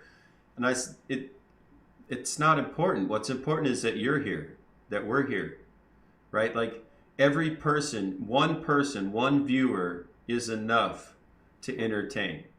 right? Yeah. Like the fact that there's many more people that show up now, that's fantastic. But it doesn't make that one viewer any less important, No, it right? really doesn't. I mean, it comes down to just respect, really. Sorry, I was scrolling up and looking. Yeah, that's why you got muted. Yeah. So we're looking for more questions. I see a lot of people in here that know Enforcer Jay well. So let's get him blushing. Tell me some stuff. Tell me, like, you already showed me the stream where he's dancing on the chair. That's amazing. Eating a lemon with his mom. That's amazing. Yeah, if you guys and Arctic Fox, how you doing, EMJ? We got so many incredible people. Chaos Keith's in here. That's this what's great about these kind of conversations. Best of the worst, sailing game. I could just read the whole, like, basically everybody in chat. We're all friends. Will you marry me? Oh, Arctic, definitely, man, definitely. Yes, well, that's Oh. that's mildly illegal in the state and the country which you find yourself, sir. So I would caution against it. That's pretty true, actually. Remember, they're listening. No, I'm just kidding. But that's actually a good point too. You never know who's watching. You turn the stream on. There's 38 people in here right now. There may be half of them not talking, and two of them may work for the federal government. So, just The saying. best thing about D Live, the partners all know 100% chaos. I agree with that. Can you move your mic just a touch closer and read that again? I totally lost you. I said that's the best thing about D Live. It's the partners all know each other very well and support each other. 100%. I think that's what drew me in and kept me. I think it was Red that said it. He said we stream for streamers now. It's not just for viewers. Yeah, Red's the one who said that. The truth of streaming and streamers now is we stream for streamers, and I think that's true. I think 100%. Like, at what point in time did the streamers outnumber the viewers? 2 weeks And I ago or earlier. I believe that the streamers have outnumbered the viewers for a long time, and that on other platforms they just don't appreciate that. All they do is rely on other viewers to come and see them. But on D Live, I feel like the streamers appreciate that, and that's why they go the extra mile to go and hang out in Arctic Fox's stream, or in Red Spartan's stream, or some Best of Worst, or your stream, or my stream, because it is what it is. We stream for each other now. Yeah, I mean, D Live, and I remember talking about that a lot at the beginning of the year, especially was D Live just seems to be streamers supporting other streamers, and we were all waiting for the viewers to show up, but not concerned about it because we're having such a good damn time just on our own, right? And Hmm. so when we talk about somebody like PewDiePie announcing this business relationship with D Live, I mean, that was all about increasing the web traffic and introducing the viewers to this new platform. Definitely. And it worked. I It mean, did. It really did. It's definitely brought a lot of view. It's brought a lot of streamers here as well, but mhm. it's brought a ton of viewers here, and I feel like more than 20% of those viewers have stuck. Yeah, and I mean, when you're talking about an audience of 90 plus million people, that's a lot of people. Yeah. Let's see. EMJ Game says, I think everyone honestly has up and down streams. As long as everyone shares their time and helps each other, we're good. That's a fine point, right, guys? Like, Hmm. again, we're human beings. When the big storms come through, like there's a storm going to be here by tomorrow. I have brain damage. My brain swells. I'm hurting right now. I can feel a difference in my demeanor and my face. Um, but my viewers know that, and they'll send me private messages like, "Hey man, are you feeling okay? I noticed your eyes drooping, or is there something going on?" Like, yeah, life. It's just life, you know. But we Yeah. appreciate the support from the community. It really helps. It really means a lot. Man, I'll go. So like the Monday after that whole PewDiePie event, I took the day off. I didn't go to work. Like I said, Roland, my cousin, kind of was mad about the whole situation, so I didn't go into work, and I didn't stream either. I just kind of hung out with the family and took some time off. Well, I came back to the messages on my board, and D Live to like, is everything okay? What's going on? And all kinds of other stuff. It was actually hilarious. I was just it was really heartwarming that people were checking in on me in my stream while I wasn't even streaming. Well, I mean, we're becoming real friends, right? This Yeah. isn't just see, it's different than watching a YouTube video, or it's different than watching television, because there you're consuming the content but with zero interaction directly from the creator. Oh yeah. Well, and on a lot of other streaming platforms, it's that way. With D Live, many of us that have been here for any length of time, we thrive on the community interaction. That's why we're here. And that's the difference. That's what's different about D Live. You have supportive people like Fatty B and I. He was my second guest that I've done ever on live podcasts, right? The Fireside Chats. And we start talking off of stream. Like we'd call each other, we'd send messages all the time, and for like 6 weeks. And then a week, and I told him, I go, dude, if you're not, he's a military veteran, and we try to support each other. And if you're not feeling well, it's good to have some, people to talk to and encourage you. And I said, why don't you just come visit, come hang out at the lake for a week and rest up. And he did. He showed up. But best of the worst likes to call it the murder house, but I can assure you, no one's ever been murdered here. But we were both like, hey, I'm gonna have this guy I've never met, that I met on the internet. I'm gonna have him come to my house, and my brothers are like, "Are you sure that's a good idea?" And Fatty B was telling his friends, "Oh, I'm gonna go hang out with author Joe Holt," and everybody's like, "Are you sure that's a good idea?" We're laughing because when we met, we hugged each other and we started talking, and it felt like we'd known each other for years, literally years. But it's because we got to know each other so well on D Live that we felt like we had been neighbors or buddies in the military or something. It was super, super easy. Yeah, without a doubt. I feel like Arctic Foxes, the vets support each other here so much, and I agree with that 100%. The vet community on this is unbelievable. Yo, AJ, you were hit with some drop a lemon in the chat so you can be unmuted, man. Or if one of the moderators can unban him, Yeah, that yeah. was definitely some crossfire. Yeah, hold on. Let me scroll through the list and see. I know we've got other mods that can do it too. If looks like somebody's already taken care of it. Yeah, that's one thing about the chat. If it's rolling fast or you're trying to check out somebody's stream, sometimes you can accidentally mute people. Yeah. Yeah, that's definitely that's something they're gonna have to fix soon. So that's interesting, Neo. Neo says, I stream for my other half. We sadly live apart, so anyone else is a bonus. That's an incredible way to use streaming. Yes, it is. Wow. That's incredible. I don't know what to say. That's really incredible. Holy crap. Yeah, right. What's cool about this platform is you can do whatever you want with it, right? Like obviously within the community standards, but I mean that's this. I think now with D Live, gone are the days where I'm going to start streaming because I want to be famous. I want millions of people follow me. I want to be rich, right? Like it's not that kind of an attitude here, right? It's like I want to make more friends. I want to have a good time every day and hang out and chat with the same people. And the fact that you're a streamer and I'm a streamer, we can actually really get to know each other. Yeah, definitely. Let's see what else we got. Does even want to leave and come back? Their underways. Everyone's so welcoming. Yeah, that's the one thing about it. About this community is, man, it just doesn't matter if you take a day off or a week off. It's just the same people they're the same people when you come back. You open the arms. It's crazy. Well, that's an interesting point too, Spartan. Spartan says, I stream so one day hopefully my kids can talk about what I do to support my family and they speak about me with pride. I mean, I hadn't ever really thought about that, but when you get online like this and you record yourself and you put it out there, it becomes available in perpetuity if somebody saves it. Definitely. Or if you upload it.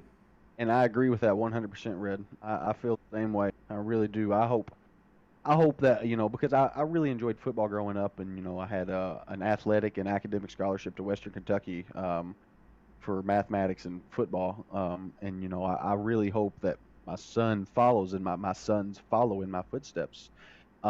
If it is football, it is what it is. I loved football, super super dangerous. But I would really love them to follow in the gaming footsteps, because I feel like in 10 years from now, esports and streaming and all that is just going to be years beyond what people really think it's going to be. Uh, we'll have Ninja made the top 10, top 100 athlete earners this year, and I feel like in 10 years time, gamers will probably be a quarter of the top 100 athletic earners in a year's time. Wow, I hadn't actually heard that. That's crazy. Oh yeah, he made he made insane money last year. Well, and it makes sense. Like my kids play football, and but they've been gaming longer than they've been playing football. And we even had that talk. My one son was like, "Well, I could go to college and play football." It's like you could go to college and play video games. Like Hmm. it's a profession now. Yep, it really is.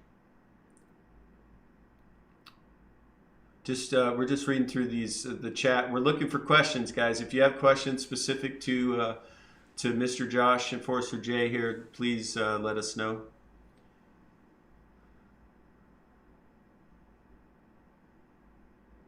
Just kind of going through the chat, scrolling. Dad told me gaming would not make me anything. Started a small esports when he told me I'm sorry. Yeah, amen. That's a great feeling, Arctic. 100%. My when my because my mom was a doubter back then, and she's anybody who is a part of my stream knows the struggles that my mom has faced over my lifespan. And recently, she's come to terms and tried to get better, and that's why my wife and I are helping her out. And the other day,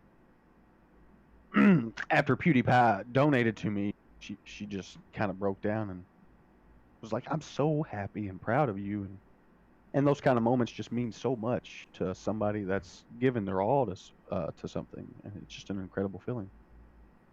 Absolutely. Pone Pecan is still hyping to donate more to your chair one day than to you. I know it. I see I it. love it. I'm glad I could help get your chair more donations, man. It's such a nice chair.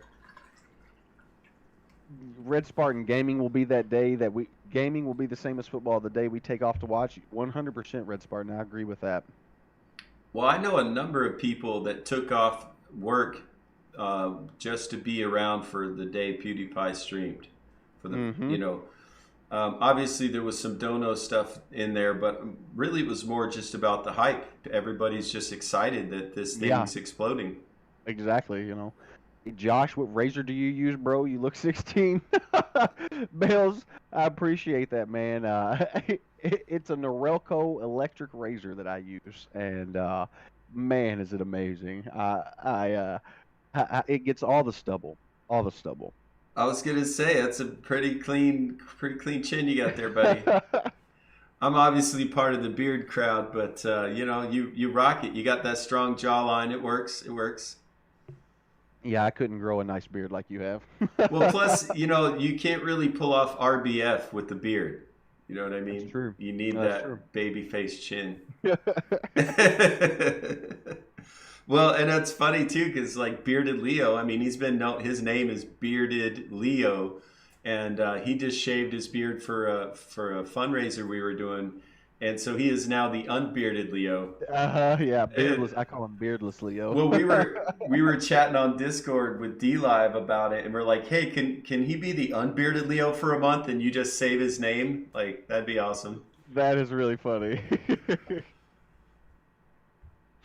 Let's If you could see. play something other than battle royales, what would it be? If I could play something other than battle royales, man, I think so. Right now, I'm really into Into and what? that's It cut out. Oh, Axie okay. Infinity, and that style of game, like the strategic style of game, has always kind of caught my attention. I used to play like Final Fantasy Tactics and all the Final Fantasy games back in the day, and there was another one called oh man, I can't think of it. Last Remnant. That's what it was called, and it was an Xbox game, and it's similar to Final Fantasy. So if I were to pick any style of game, it would be like a Final Fantasy type game. I love Axie Infinity. I'm literally addicted to it right now. I actually played fun. I'd never played Final Fantasy before this last one, before last year, and I played Final Fantasy 14. I think is. Yeah, Um, my PlayStation background's Final Fantasy 14. yeah, and I had a good time, but I there was parts where you can get stuck in the main story quest. I was fishing. I couldn't fish anymore because I needed to progress the main story quest, but couldn't get past it. I just got kind of stuck and like gave up on that game, to be honest. Yeah, I understand that. It's easy to get demoralized by that game. And honestly, it's easy to get demoralized by any of the Final Fantasy games. All of those 100-hour grindy games are crazy. People are loving on Axie in the chat at the moment. Hmm. Dungeon crawlers need love. Yeah, Dungeon crawlers. Yo, Diablo 3. Yo, Red, I played some Diablo 3 as well. I On played PlayStation. I didn't Diablo. play I didn't play any on the on PC, but yeah, I definitely played it on the PlayStation. Now, I since you're a battle royale kind of guy, I could say I played a ton of Halo 2 online, and I played a lot of Battlefield 2. I also played Counter Strike, and I played Counter Strike on PC where you could change the bomb to a chicken, right, and change your uniforms and all this sort of Hmm. stuff. And I really, really enjoyed Counter Strike. With the brain damage, I don't have the ability to be competitive at it anymore, but I still find watching streamers, there's a few streams on Twitch and stuff where they'll have professional, like Counter Strike tournaments.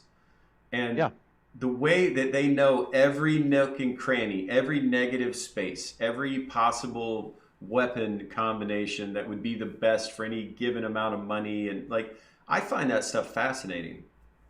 I do too. Yeah, I mean, honestly, all aspects of professional gaming I really enjoy. Just people at the top of their level, you just smacking kids is so much fun to watch. I just like it. Let's see. Somebody says I should get NJ Bales on here on the show. Josh, do you moisturize? Yo, Bales, I do not, man. I do not. That Oh, that beautiful skin, really? How is that I, I, just I do not. It's just natural. It's natural? crazy. It's not even Maybelline, You played guys. Final Fantasy Online, Jay? Yeah, MJ, I played some Final Fantasy Online. Didn't get to do a lot of it because that was during the time when I wasn't doing a lot of gaming. But I think it was Final Fantasy 12. I think Final Fantasy 12 was one of the first online Final Fantasy games, and I played quite a bit of it. I enjoyed playing a paladin character, and you know, didn't go real far with it, but it was a lot of fun. Jay, have you tried Dragon's Crown Pro? I haven't, man. I haven't tried that yet, Jay. I've heard really good things about it though. That's a game that I'm actually interested in trying to play a little bit off stream. Templars. Love Love the the Spartan Spartan mask. mask. I Yeah. know it's really nice. Is that a like an overlay? I can't tell. It's a small I sticker. don't know. I'm not exactly sure. It looks like maybe he uses that on his stream, like a green screen type effect, possibly. I don't know. Yeah, it's hard to tell if it's actually a real mask he's wearing or not. I know it looks really cool though. No, I crafted it. Oh, okay. Very nice, very nice. Stainless Steak. steel. That's actually awesome. Dang. Are Are your your teeth whitened? I do whiten my teeth, but only like a couple times a month, maybe once a week. a couple times a month? I know people that have done it once in their life, twice in Oh, their I life. I could probably serve to do it more. The answer to that question in the future is yes. Okay, if somebody asks you, yes, Yes. Okay. yes. Sorry, mate. I'll leave you. Oh, MJ, I like it. Yeah, no, no, no. We're digging it. We're digging it, man. I love it. I love it. You know what's easier than whitening your teeth? Dentures. What's that? Oh yeah, a You couple drop times. them in the glass, you drop in a little fizzy tablet, you go to bed. Couple times a week to once a week. MJ, I don't want to. Let's see. I seen someone ask a question. I have 5 teams and I actually been playing a month. Sandlin, wow. It was something to do with there it is. AJ Murphy says, Enforcer J, what is your main D line this year? AJ, I guess the best way to explain that is to continue building the community that I started to something greater than what I ever be. Um, because str- I say this often on my stream, like averaging 40 viewers or 50 viewers is really unbelievable. And I got to start thinking a little bigger because honestly, 40 or 50 viewers was a little beyond what I was thinking to begin with. So, um, to think beyond average of 40 or 50 viewers is kind of hard for me. I'm still soaking it in, man. I'm still really flabbergasted that people wanted me on this show and ask for me to be talked to on D Live. I have a friend. Of course, he's a friend of mine from Twitch. He comes in and says, "Enforcer, you're the face of D Live," I'm just like, "No, I'm not. Like that's Zonda. I want to be a part of the global partners that makes D Live known. That helps continue pushing D Live to the forefront of streaming platforms. I want to be a part of that, and I want to be the person that continues to help the people that were there from him in the beginning. Because I know there are a lot of streamers that get really large and forget about everybody that helped them when there was nobody. And I don't know. I want to make sure that I continue to help the people that get me to wherever I go. I could tell you something that happened recently to me, which I thought was nice, and it's oh look, speak of the devil. We've been talking about Sean half the morning. Here he shows. Um, I like helping new streamers because I was helped as a new streamer, and it made all the difference in encouraging me to why I started streaming. Right, people being so supportive, and so I started helping other streamers too. And I recently had a streamer come to me and say, "Hey, I really appreciate how awesome you were on my first stream and donating Lino and all these sort of things." And I didn't even know it was their first stream, right? I just found somebody new who was asking questions, and I went and answered them. And I was like, "Wow, I didn't even realize I did that." So it's like you never really know what you're doing for other people. Um, which is it's nice when those ripples and echoes come back around, right? But like, Definitely, yeah. There was I had mentioned, the one day where I went around and gave out a to streamers who were, kind of low on the list. And one of the streamers that I had found was a lady who her boyfriend was a streamer, but he decided to give it up to try to help her stream. And she had been hanging out in my stream, for like 4 hours that day. And she had like 2 or 3 viewers in her stream. And I hopped on in there. And of course, when I came in there and talked, she was like, "Oh my God, it's Enforcer J." And a few of her viewers, one of the things that I do is I talk a little bit and then I give a diamond, an ice cream, and a lemon because not only do I want someone to know that I appreciate them enough to come and talk to them, but I appreciate them enough to know that their content is worth money. I did that, and like one of her viewers said something like, "Oh, big spender." And well, being the person that I am, I was like, whatever you donate next, I'll match, and of course that ruffled a little bit of feathers because apparently they were like longtime viewers of hers, and he was like, "No," and it kind of got into a Peter measuring contest, the easiest to say.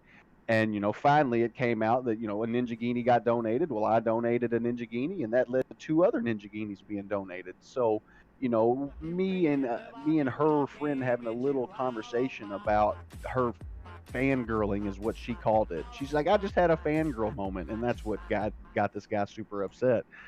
Got her paid, $50 for no reason, just because I was like, "Whatever you're gonna put out, I'll match." And being able to do that is it's good feeling. absolutely, yeah, it's like we're not saying not to donate to large streamers because why would you not? But when you donate to a small streamer and you go into a stream, they've had no Lino, they've been live for hours, right? And they're working their butts off. They're being entertaining. They're producing high quality content. I start dropping Lino. I start a conversation Hmm. because when I was in my channel by myself, talking to no one for hours at a time, trying to maintain the energy, like you were saying, that same level of entertainment value, it helped dramatically when even one person came in and dropped a single lemon. Yeah. I remember like the 5 bits on Twitch from watching an ad. I would get hyped. I would get so hyped. And now D Live allows us to share the Lino that we get donated. Just if you don't use it to in the right, if you don't use it in a particular way, I'm not mad at you, but I think that they promote this sharing system for really good reasons. And I Yep. think that, you don't have to go out of your way to donate this crazy amount of money or anything, but going into somewhere and donating an ice cream and a lemon really changes the way someone feels about, their stream.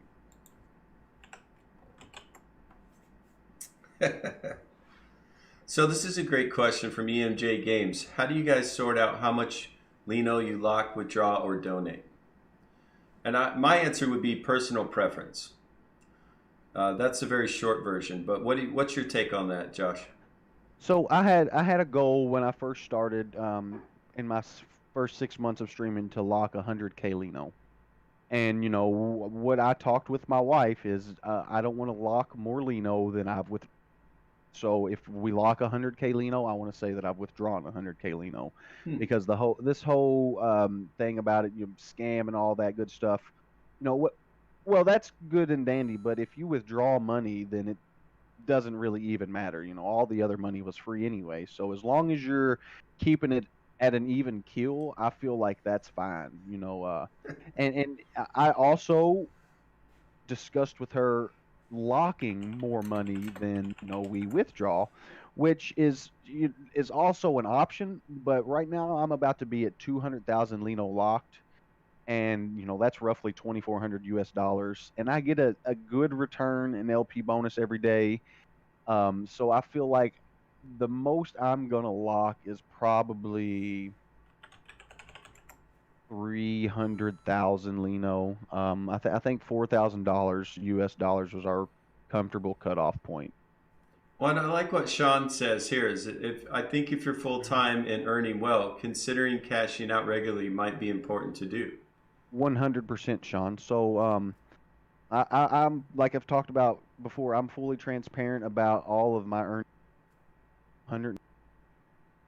I've donated almost 200,000 Lino back into the community, and then I've withdrawn like 7,000 Lino. So maybe a little less than 7,000 Lino. Or, sorry, 700,000 Lino.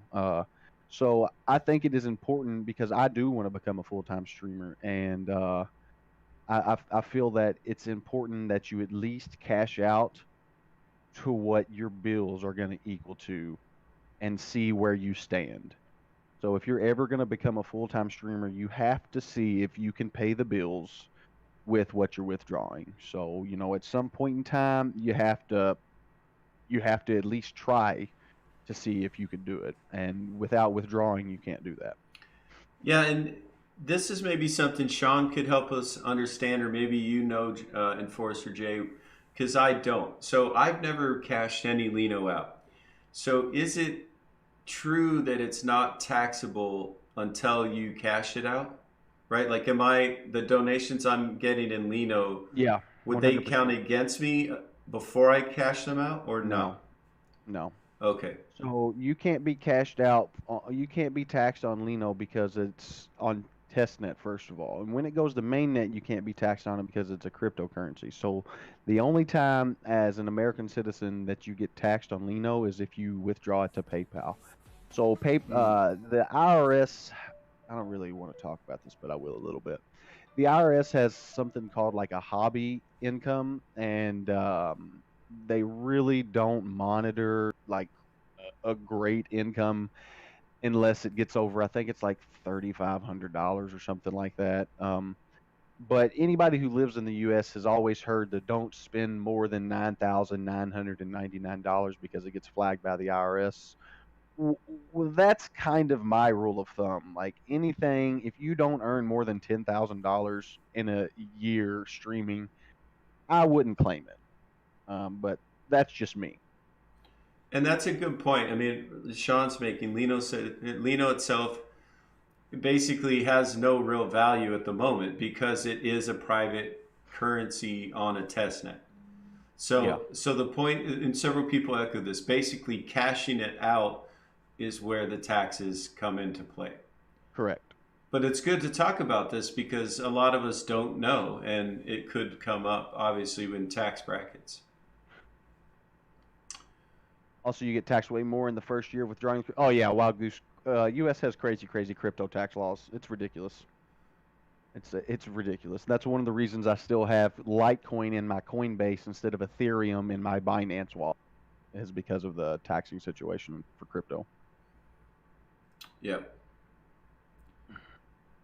MJ, good question. What's MJ say? What's the laws in the UK? I have no idea. I would say laxed. Um, Easier. I know you can convert Lino to cryptocurrency, and that's non-taxable. Yeah, there's a Bitcoin option. But I've never used Bitcoin, so I wouldn't even know the first thing about cashing out in Bitcoin. I would assume you would need a Bitcoin account, but again, is that like a Bitcoin.com or is that Yeah, no. private? So you would use a wallet. You would either Coinbase wallet or your Binance wallet, or I suppose to transfer it to Ethereum or something like that. But again, that goes beyond me because that's illegal in the U.S. Hmm. So I Yeah, certainly can't talk about that on stream. But if you get a VPN, it works. Can't talk about it on stream. yeah. Yeah, guys, and that's the thing, depending on where you're buying your Lino and cryptocurrency and stuff, it definitely depends on your nation's laws how that happens because the beautiful thing about cryptocurrency is it takes the government out of it. It takes the banks out of it. They Hmm. don't get to be the middleman, and that pisses them off. So Yeah, they try to make laws to keep you from being able to do it. exactly. Yeah, I mean, when I first started D Live, Americans could still withdraw to crypto from Lino, but the SEC quickly found out about it and put a stop to that. So I didn't know that, Sean. Sean says Ireland has very low taxes for businesses, and it's why America has a lot of corporations based there. yep. So wait, that accent, you're not just making that up? That's not a character? That's not a character accent, Sean? I love listening to Sean Hawk talk, especially when Oh he yeah, gets animated. Oh, it's worth the price of admission. he's super fun to watch. I enjoy Sean a lot. I actually hosted his lady friend the other night as I ended my stream. Easy, She had been easy, easy. she Just had, a family yeah, show.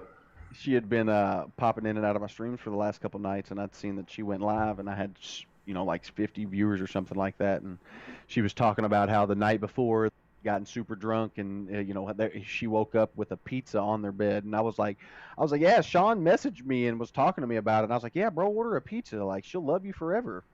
I was like, he did that for y'all. And so after my stream, I ended up hosting her, and it was pretty fun. She's a pretty good streamer. That's The all. IRS got aggro when they figured out how few people paid capital gains tax. Oh yeah, definitely. The tree time champ of D Live. I stole a plant in the hotel. What? We can't. Oh, Sean, that's why we can't have nice things, man. That's why. That right there.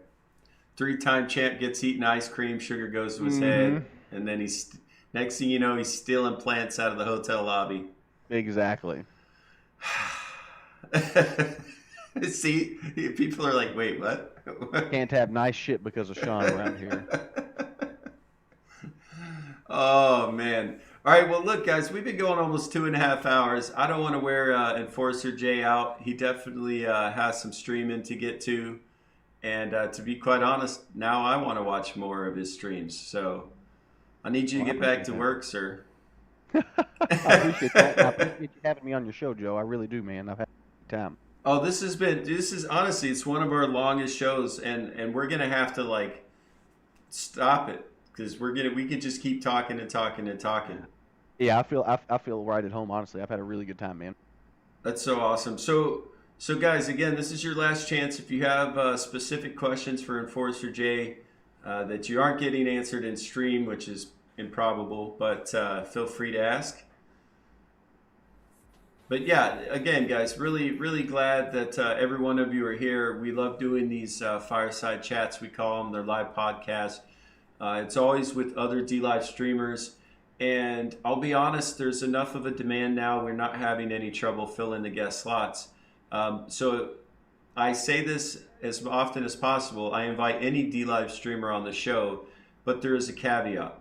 The caveat is you must be promoting the community of D Live in a positive manner. You've got to be an encouraging, helpful human being, right? I'm not going to have somebody on the show who's cussing and screaming and being unpleasant.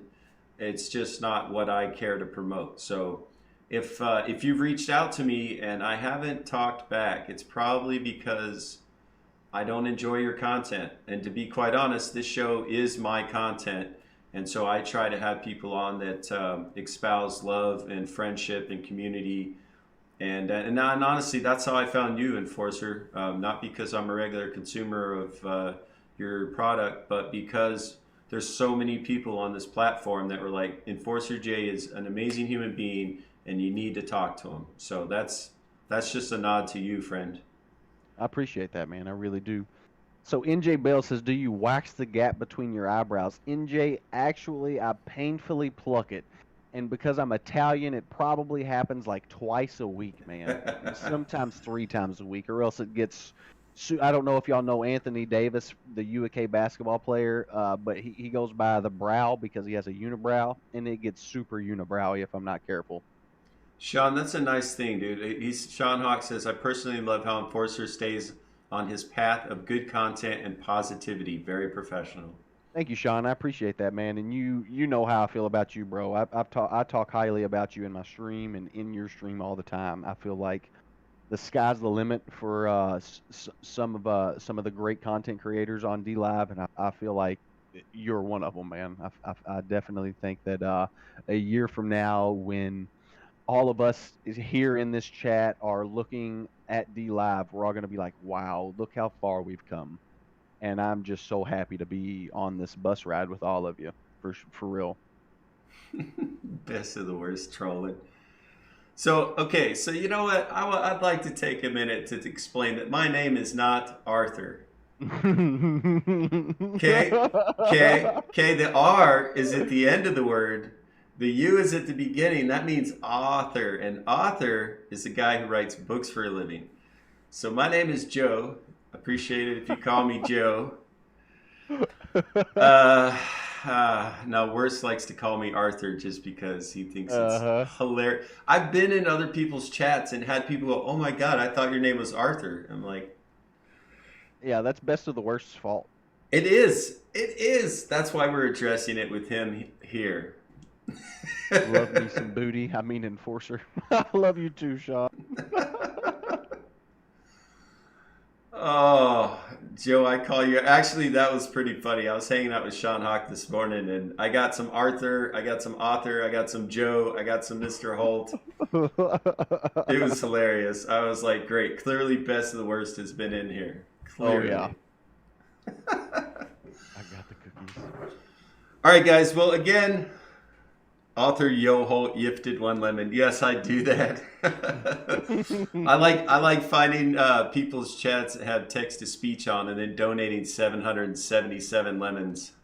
Oh my By the way, gosh, guys, that's I don't want to forget. I don't want to forget this part. There's always a couple tips we give out about Lino. First, Sean, calm down, Sean. One thing that I like to teach people about Lino, and it's this. You've seen people spam lemons, and you're like, damn it, how do they spam lemons or ice creams or whatever? If you hold the enter button down on your keyboard, everybody try it right now. This will be great. This will be great. Hold the enter button and hold the left mouse button at the same time over top of whatever you want to donate, and you will spam it. It's fantastic. Second Lino point that I want to give you is if somebody, your favorite streamer, you go to their channel and they're not live, but you still want to give them Lino, you can go to any replay video and donate Lino when they're offline. Number three, make sure to pay attention to where you're buying your Lino from. Different platforms, they charge up to 30% fees when buying Lino on the cell phones at Apple Store. So if you're going to buy Lino, buy it on your computer if you can, through the wallet if you can, depending on the country you're in. But definitely when you're looking to buy Lino, shop around a little bit in the different options. One of my recent guests showed me, and I apologize that I don't know who it was off the top of my head, but one of my guests said if you're like on an Apple phone and you don't want to pay the Apple fee of 30%, you can go to the desktop version. Desktop version, yeah. Yeah, and then they don't take that percentage out. They don't take as much as a percentage, but there's still a mobile percentage taken out. It's not from Apple, so it's not as large, but it's definitely still there. Right, so that's what we're saying. If that's your only option, just know that you don't have to pay the full 30% that they're looking for. Yeah, mobile is so expensive, Sean. It really is. But it's crazy because we say mobile's so expensive here, but mobile's even more Twitch. Like on Twitch, there's like a 50% markup on mobile. It's ridiculous. Wow. And then they take 50% of what you make, it seems. Safari and Google Chrome on the phones are the same price as the PC through the Lino account. Okay, I didn't know that. Nice. Of course, I've actually never tried anywhere other than my PC, but cheapest method is with a credit card on the desktop.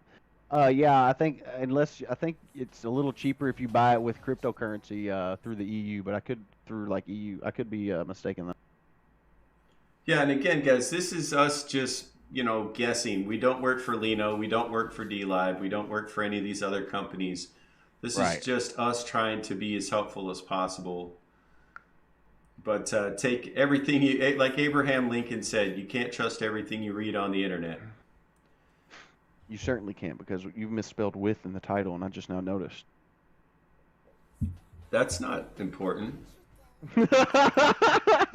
I don't know how I just noticed Dude, that. nobody noticed that. Don't anybody notice. Dude, I misspelled it trying to respell it. Listen, guys, here's the thing about the internet. No, wow. There, it's fixed. We'll fix it for the end of the interview. There you go. Listen, I'm a fast typer, and I don't read. I'm a speed reader, so I don't even necessarily need all the letters. I do the same thing. That's what makes me so great at multitasking. Actually, with the. Hey. Normally I just put a W. All right. I was trying to be Pavlodcast with Jen Forcer. Trying to be fancy. This has been a lot of fun, man. Oh man! All right. Well, we do work for DLive. Oh shit! Here we go. And we are stakeholders in DLive. That's true. That's true. That is true. Yeah. If you lock in Lino, you're co-owner of the Lino platform, which is currently the private cryptocurrency or coin for DLive. On Twitch, subs are $5.99 mobile and $4.99 on the website. Oh wow! You've been memed. Nice. All right, guys. Well, again, we're going to wrap this up. It's been absolutely amazing. Our special guest today, Enforcer Jay. Josh, thank you so much for being here, my friend. Thank you, Joe. I really appreciate your time. Give me 1 second. I'm going to wrap up with the show, and I'll be right back with you, friend. Okay. So, guys, again, this has been author Joe Holt and a beautiful, beautiful man, beautiful beardless man with shiny white teeth. His name's Enforcer Jay. He's one of my new favorite people.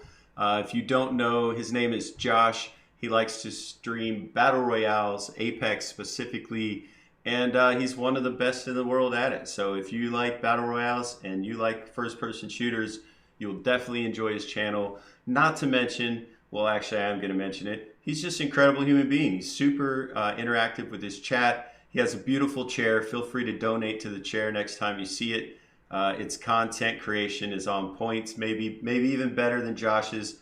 We're going to find out soon because we're going to have a fundraising stream just for his chair in the very near future, courtesy of Pone Pecan. So thank you for that, friend. I really appreciate your help in the matter. But if you guys have missed shiny white teeth and an unibrow, actually, no, he takes care of that.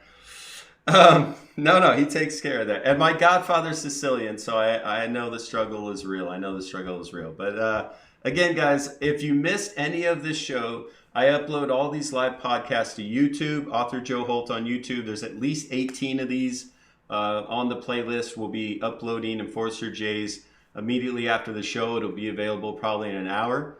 And I'll be sharing that link with Josh so that he can share it with you guys when he would like. So thank you very much for being here. Again, wherever you are in the world, I'm sending you light and love. Aloha for now, and I will catch you on the next Fireside Chat, which, by the way, is tomorrow with Chaotic.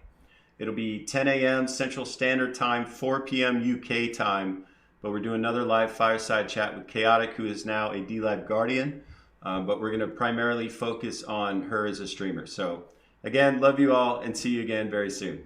Thanks for stopping by. Aloha for now.